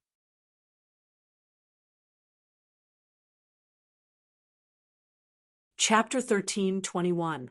What? You're saying that you found a way to save Xiao Xiao? Tianlong froze and stared at Lin Yi with his eyes wide open. His breathing quickened as he asked, Little Yi, tell me, have you found a way to save Xiao Xiao? Uncle Feng, don't move yet. Let's go downstairs and talk in my room. Lin Yi was afraid that Tianlong's voice would disturb Meng Yao and the others in the room, so he made a gesture. Okay. Tianlong's body was shaking as he followed Lin Yi downstairs to Lin Yi's room. He couldn't wait as he entered. Lin Yi, tell me, do you have a way? Uncle Feng, I do, but I don't know if I can find the herb. If I can, then it's not a problem. Linny said, but there's a problem. And that's time. There's not enough time. Even if I try my best, it'll take a month or longer. Xiao Xiao won't last that long. Herb, there's news on the fire spirit's fruit? Tianlong asked, surprised. Yes, I found an ancient medicine saint in a medical book. He once treated a very important patient with the fire spirit's fruit, and this herb can neutralize the coldness in the human body. It's what Xiao Xiao needs. Linny said, and the place where this medicine saint found the fruit might be recorded in his medical notes, and the notes might be in his tomb. Oh, you're saying you found the tomb of this medicine saint? Tianlong said, surprised. I found it, and I'm preparing to go. Lin Yi nodded and told Tianlong about Lingshan's plan. Lingshan invited me to the tomb, and as a reward, she'll let me copy all the medical books in there. That's not a problem. Even if she doesn't copy it for you, I have a way to show it to you. Feng Tianlong wasn't worried about this. With his special department, it was easy for him to look up these things. Does that mean there's hope for Xiao Xiao's illness? That should have been the case, but time waits for no man. Lin Yi smiled bitterly and sighed. It's too late to know this news. If it were earlier, it wouldn't be like this. That's not a problem. I can still help Xiao Xiao maintain her last bit of vitality. Feng Tianlong said. You might not know this, but when Susu passed away, I made an ice coffin for her and sealed her in it. It can maintain her body's functions. What? You actually thought of this method? Lin Yi was slightly taken aback, then nodded. Absolute zero? Although the department I'm in is a little special, it's still not up to that standard. But even if it doesn't reach that temperature, it won't be a problem to seal Xiao Xiao for decades. Feng Tianlong said, I didn't think of this method. It was Lin Dongfang. Your master? He mentioned an interesting story, saying that someone was frozen in a glacier, and when the glacier melted, the person woke up. That's why I thought of this method. Of course, although this method can ensure that Xiao Xiao's body doesn't deteriorate, there's still a risk.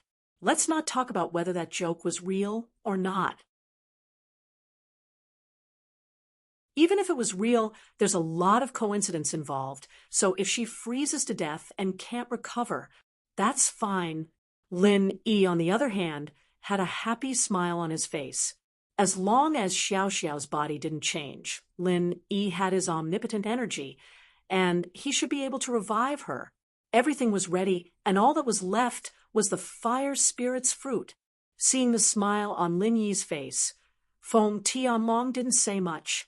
Lin Yi must have a plan. All right, I'll get someone to prepare and make another ice coffin. Feng Tianlong didn't dare delay, and immediately prepared to make the arrangements. When you froze Ani Susu back then, did you think that she could be healed in the future? Lin Yi asked. Yes, Miracle Dr. Lin Dongfang said that if a Sky class were to help, Susu could be saved, but Sky class...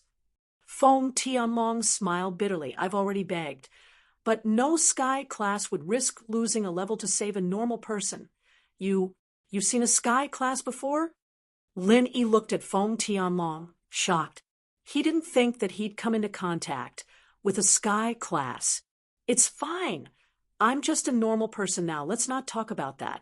Feng Tianlong evidently didn't want to talk about the past. He shook his head and didn't say anything else. Lin Yi saw Feng Tianlong's face and knew that he didn't want to talk about it anymore, so he didn't force him. If that's the case, then I'm relieved. If it's possible, I'll find 2 fire spirits fruits and give one to Anisusu, but if there's only one, please forgive me, Uncle Feng. I can only give it to Xiao Xiao. If the fire spirit's fruit is split, no one can guarantee that it won't have any effect. You love your wife, but I also want my wife to live. I know, I understand. Feng Tianlong couldn't help but laugh after hearing Lin Yi's words. She's still my daughter. I believe that if I really gave the one and only fire spirit's fruit to Susu, even if she came back to life and knew that I didn't save Xiao Xiao, she would still kill me. Lin Yi nodded. Feng Tianlong was right. Which parent didn't want their child to be safe and happy? Even if they died, it didn't matter. He believed that if Xiao Susu woke up, she would have the same thought. Lin Yi believed that if he and Xiao Xiao had a child and Lin Yi found a fire spirit's fruit, Xiao Xiao would definitely give it to the child and not herself. After sending Feng Tianlong away, Lin Yi's mood brightened up. The dark clouds were swept away. As long as he solved the problem of time, everything else wasn't a problem. The fire spirit's fruit, Lin Yi believed that if he worked hard, he would definitely be able to find it. Even if he couldn't find it, he could wait until he leveled up to Sky class to cure Xiao Xiao's illness. Drop levels? Lin Yi wasn't afraid. Did he drop too little? Because Xiao Xiao always dropped to 0. So this was the result no matter what, right? Negative levels.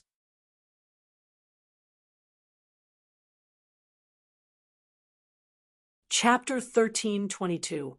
Jiangwen and the professor got out of the police station without much hassle.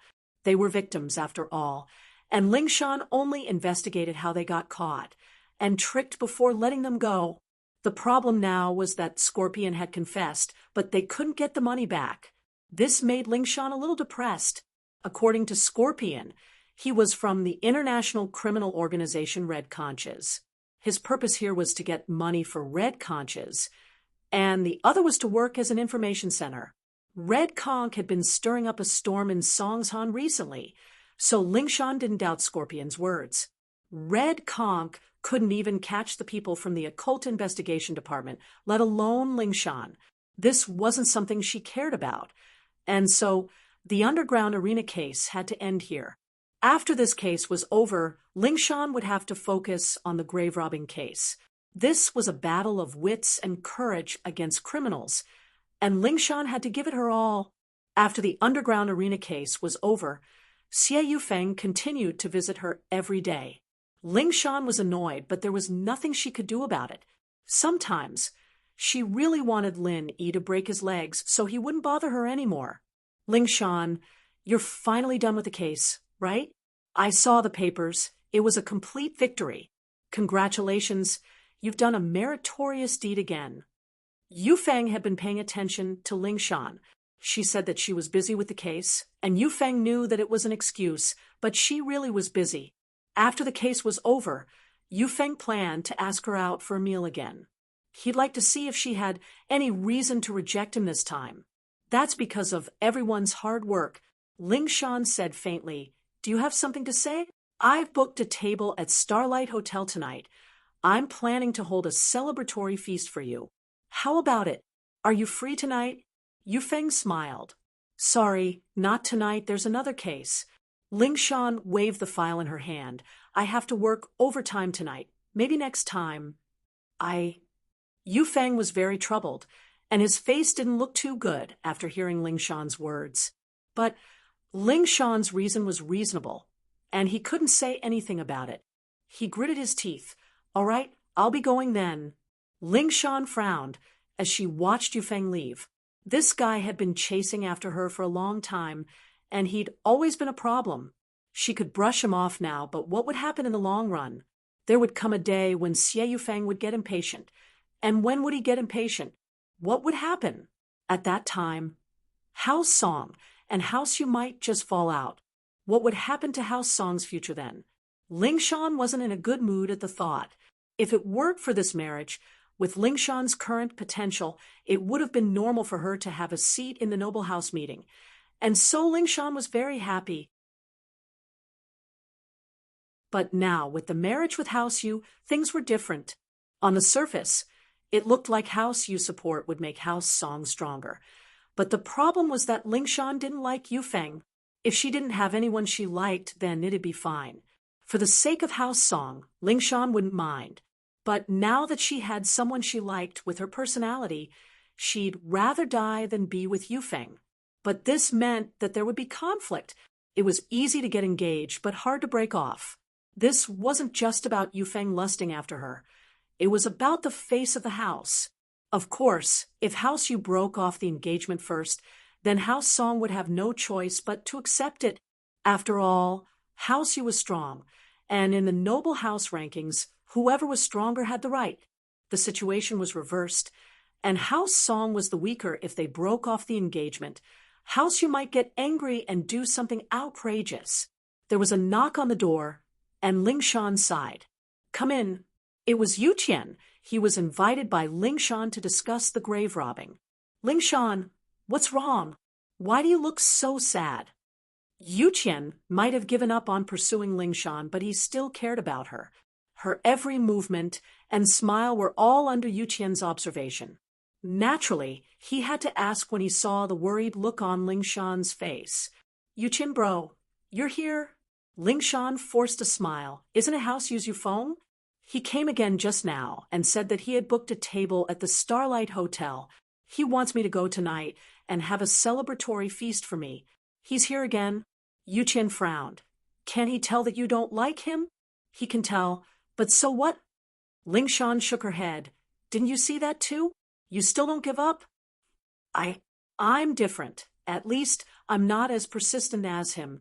Yu Qian felt a little awkward, but he seems to be a little too persistent. "Who knows?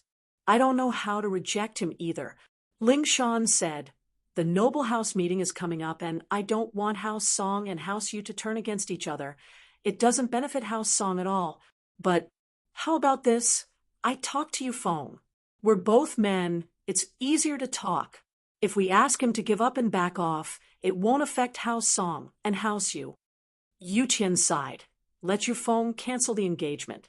That way, we can save our face. Yu Qian sighed. It's no use, Yu Feng's different from you. He's someone who won't give up until he gets what he wants. I see the possessiveness in his eyes. He won't give up that easily. Ling Shan smiled bitterly. He's an unreasonable person, no matter what. We still have to try. Yu Qian had a rough idea of Yu Feng's personality from what Ling Shan told him, domineering and unreasonable. But seeing how troubled Ling Shan was, he wanted to share some of her burden. It's fine. I don't want to drag you and House Qin into this. Ling Shan said with a wave of her hand, Your House Qin can't even save yourself. It'll be good enough if you can stay in the noble house meeting. Maybe I should talk to Linny about it. Maybe he can do something? Yu Qian asked after some thought. We'll talk about it later. Lin, he seems pretty busy these days. Ling Shan said, Let's just brush him off for now. We'll talk to him if it really doesn't work.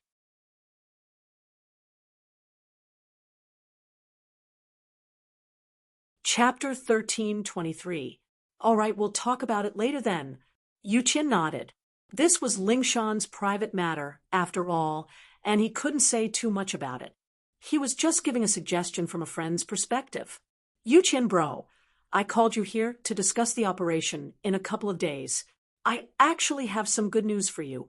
Ling Shan shook her head, throwing Yu Feng's worries to the back of her head. Oh, what good news? Yu Qian paused. Don't tell me that Lin Yi agreed to join this operation. That's right, you're right. Ling Shan nodded. With Lin Yi joining us, this operation might be a lot smoother. Yeah, we're both golden class, and you're a golden class late phase peak. But facing those evil grave robbers, I'm still worried that something might go wrong. Yu Qian nodded. But this way, Lin Yi and I will be the couple, and you'll only be the follower. Ling Shan said, a little embarrassed. Naturally, don't worry, I won't have any thoughts. I've thought it through already. Yu Qian smiled. I support you and Lin Yi being together. I still have some thoughts, but I've let it go. All right, then this operation is set. Me, Lin Yi, and you will do it together. As for the others, you don't need to bring them. Ling Shan said, according to the information, the couple likes to work alone, and they don't like to bring too many underlings.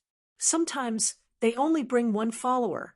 In fact, it's not always good to have more people in a grave robber. There's a lot of traps in the graveyard, and one mistake, and you'll die. It's fine if you have a good follower, but normal followers are just a burden. That's true. Yu Qian said, When do we leave?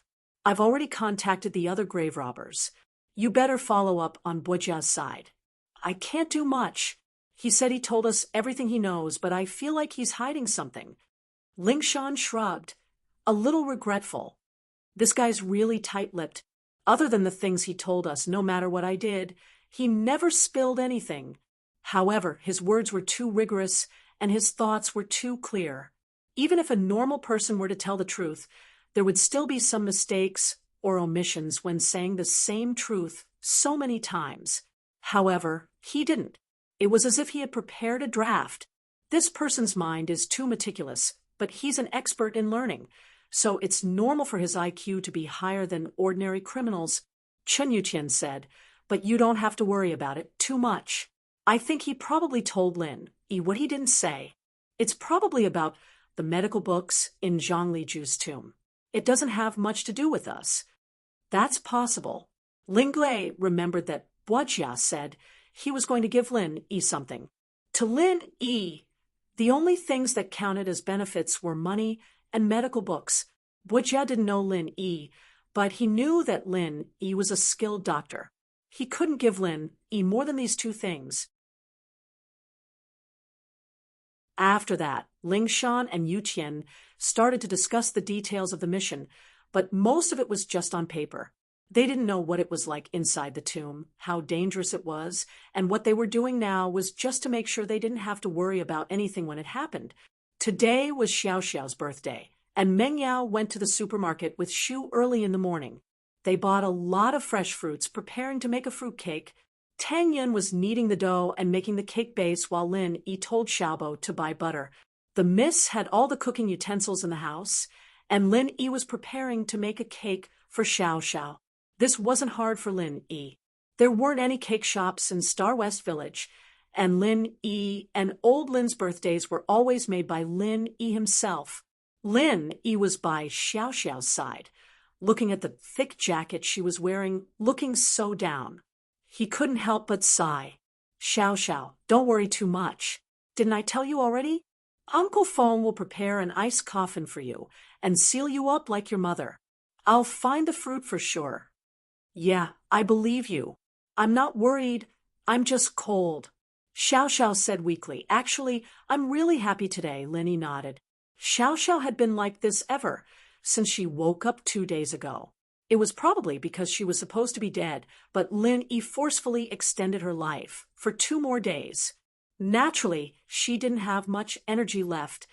All right, it's your birthday. Don't knit anymore. Let's put it off for a day.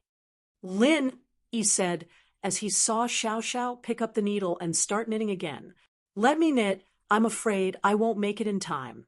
Who knows if I'll be able to live past tomorrow. Xiao Xiao shook her head and continued. Didn't I say that you won't die?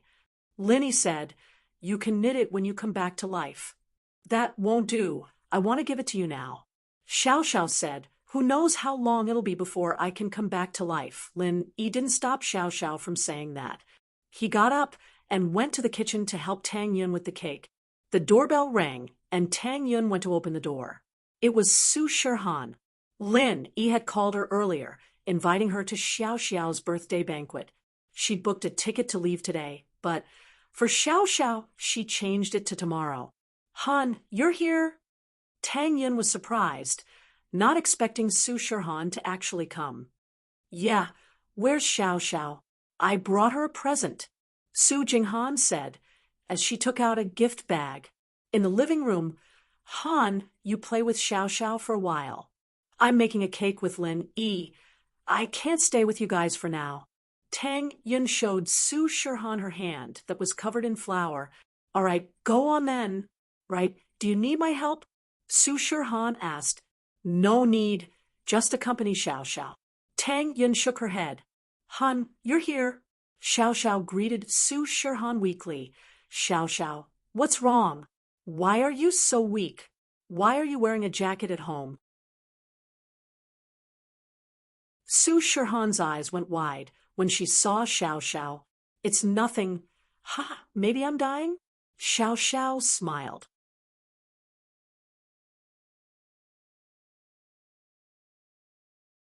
Chapter 13:24. Shirhan fell silent. Xiao Xiao had seen through life and death, but she still felt a little uncomfortable. Seeing a friend she'd just met leave made her heart heavy. All right, Han, let's not talk about this. Lin Yi Honey said that he can cure me, so he definitely can. Who knows, maybe you'll come back in a few years and find me alive again. Xiao Xiao saw that Shirhan wasn't in a good mood and started consoling her. Shirhan paused. Naturally, she didn't know about the ice coffin, so it was a little weird. It's nothing. What did you get me? Let me see. Xiao Xiao changed the topic. An album I recorded for you myself. Most of the songs are covers, but there's nothing special about it. I've never released it before, Shirhan said as she handed the gift to Xiao Xiao. Wow, not bad at all. I love it. Xiao Xiao happily put the gift away. Meng Yao, Yushu, and Kongfen all came back one after another. Gooden, Yuan Yuan, Fatty Lai, and Feng Tianlong were all invited as well.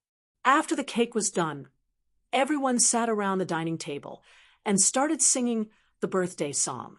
Everyone knew about Xiao Xiao, but no one would bring it up right now. They didn't look sad either. Everyone happily gave their blessings. I'm so touched. This is the first time I've had such a lively birthday, Xiao Xiao said emotionally. I used to celebrate my birthdays with my dad at most, but this time I have so many good friends. All right, time to turn off the lights and cut the cake. Yushu lit up the candles on the cake and happily turned off the lights in the dining room. In an instant, the dining room turned dark and only the candlelight flickered. Xiao Xiao's face was flushed from the candlelight, and she looked exceptionally beautiful behind the candlelight. Xiao Xiao, you're 1 year older now.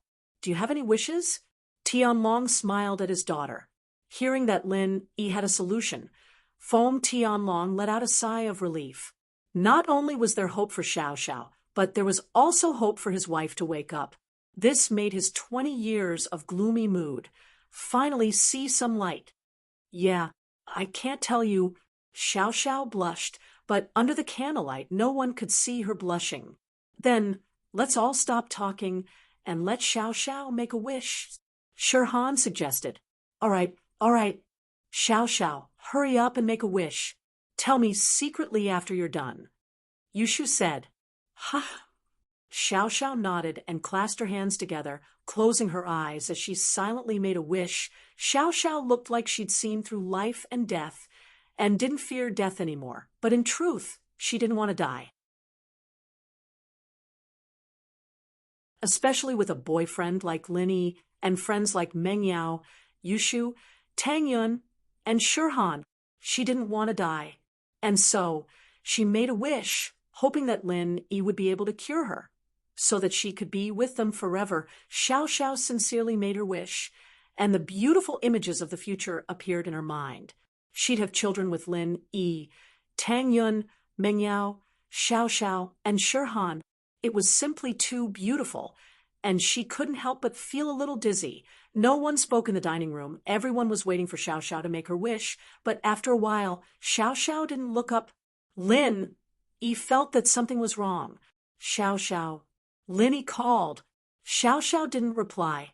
Lin Yi stood up and rushed over, checking Xiao Xiao's breathing and pulse. As expected, it was the same faint feeling she had when she was unconscious. Her illness had acted up, and she couldn't make it past her 20th birthday. Lin Yi subconsciously wanted to bite his wrist and use his blood to heal her, but Jiao Yazi's voice sounded. Yi, don't waste your efforts. The cold in her body has seeped into her bones, and it's not something you can reverse. No matter how much blood you use, it won't do anything. The most important thing right now is to use the method you thought of before to seal her in an ice coffin, and then go find the fruit. Lin Yi paused before coming back to his senses. He stopped biting his wrist and sighed. Uncle Feng, prepare the ice coffin. I can't do it this time. There's nothing I can do. Lin Yi's words stunned everyone. Lin Yi had pulled Xiao Xiao back from the gates of hell time and time again, and they thought that he could do it this time as well. But they didn't expect Lin Yi to say something like that. Xiao Xiao. Tang Yin stood up first, her face pale. Lin Yi, is there no other way? Seal her in an ice coffin as soon as possible. I'll find the fruit. That's the only way. Lin Yi said seriously. Of course, when I break through to Sky Class, I'll be able to save Xiao Xiao, so don't be too sad. Just pretend that she's asleep. Lin Yi was sad as well, but he didn't want others to be sadder, so he tried to comfort them. Meng Yao, Yushu, and Shirhan all looked sad and sad as well. The day had finally come, and it was a good thing that they were all mentally prepared for it. I'll contact the ice coffin right now. Tianlong nodded quickly and started making the call. The usually lively House Chu's villa had returned to its usual calmness, and even the lively Yushu had become quiet. Xiao Xiao's death wasn't something that could be relieved in just 1 or 2 days. Xiao Xiao wasn't in the villa before, but it was a completely different feeling from now. Shield bro, when are you going grave robbing? Yushu urged Lin Yi almost every day, asking him when he was going. Lin Yi, I'll leave Xiao Xiao to you. Meng Yao reminded Lin Yi often that he had a mission, a responsibility. Lin Yi, as long as you save Xiao Xiao, I'll agree to anything. We can play together. Even a threesome is fine. Tang Yin, who was always shy, was even flirting with Lin Yi for Xiao Xiao.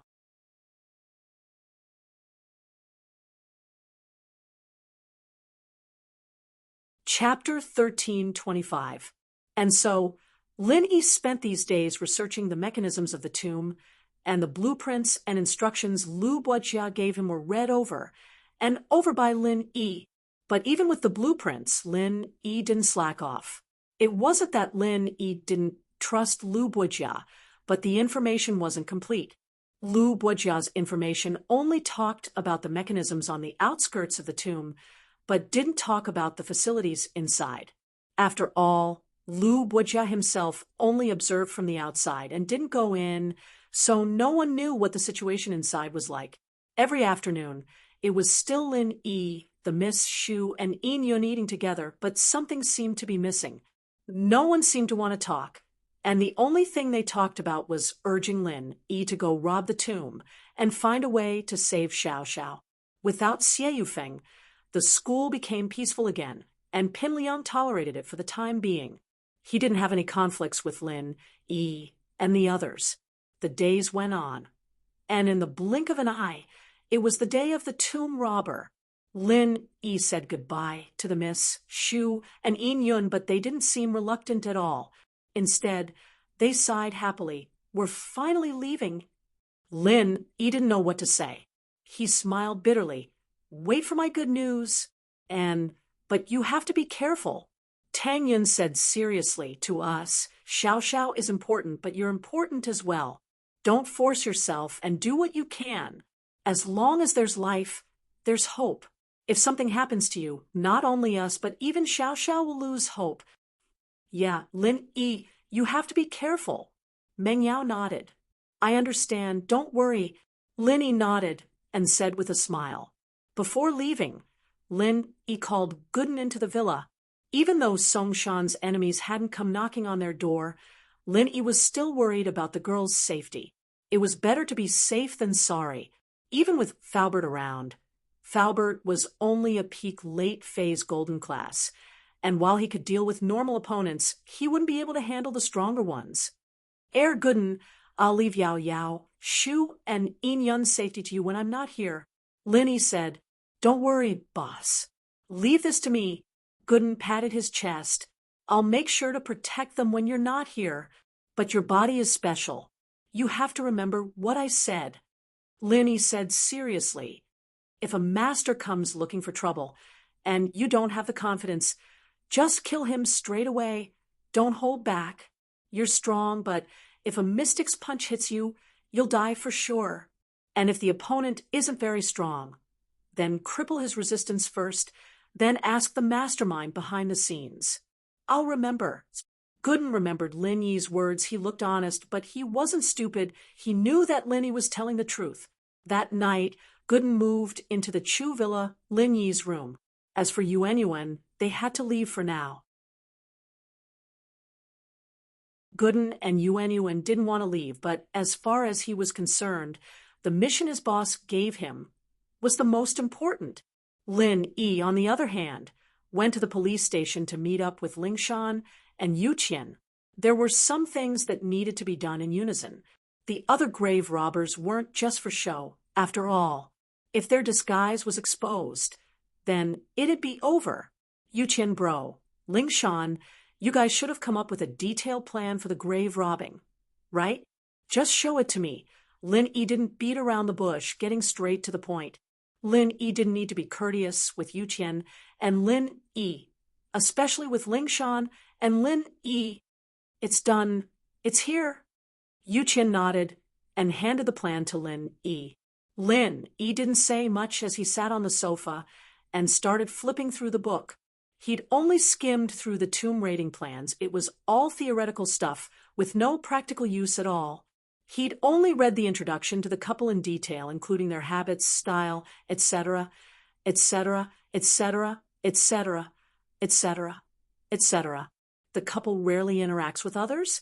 Even the other grave robbers don't know their true faces. After Lin Yi finished reading the information, he asked, in other words, we don't have to deliberately disguise ourselves? That's right. The couple is a very cautious and cunning tomb robber.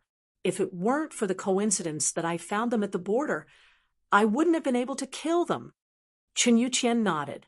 This way, It saves us a lot of trouble. They're a rather unique existence in the tomb raiding world.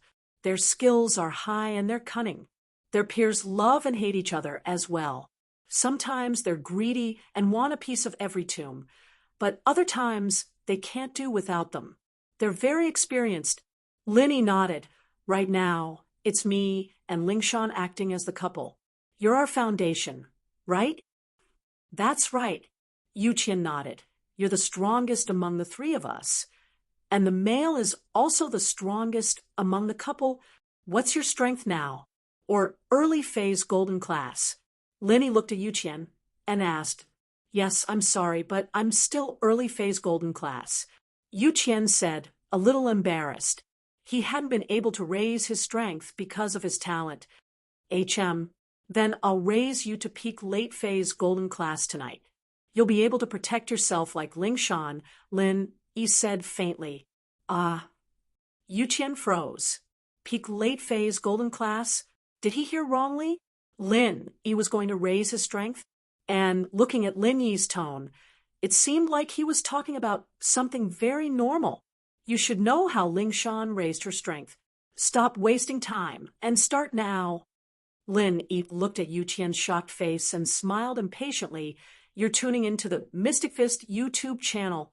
Don't forget to subscribe and join us on this journey to catch the most captivating stories.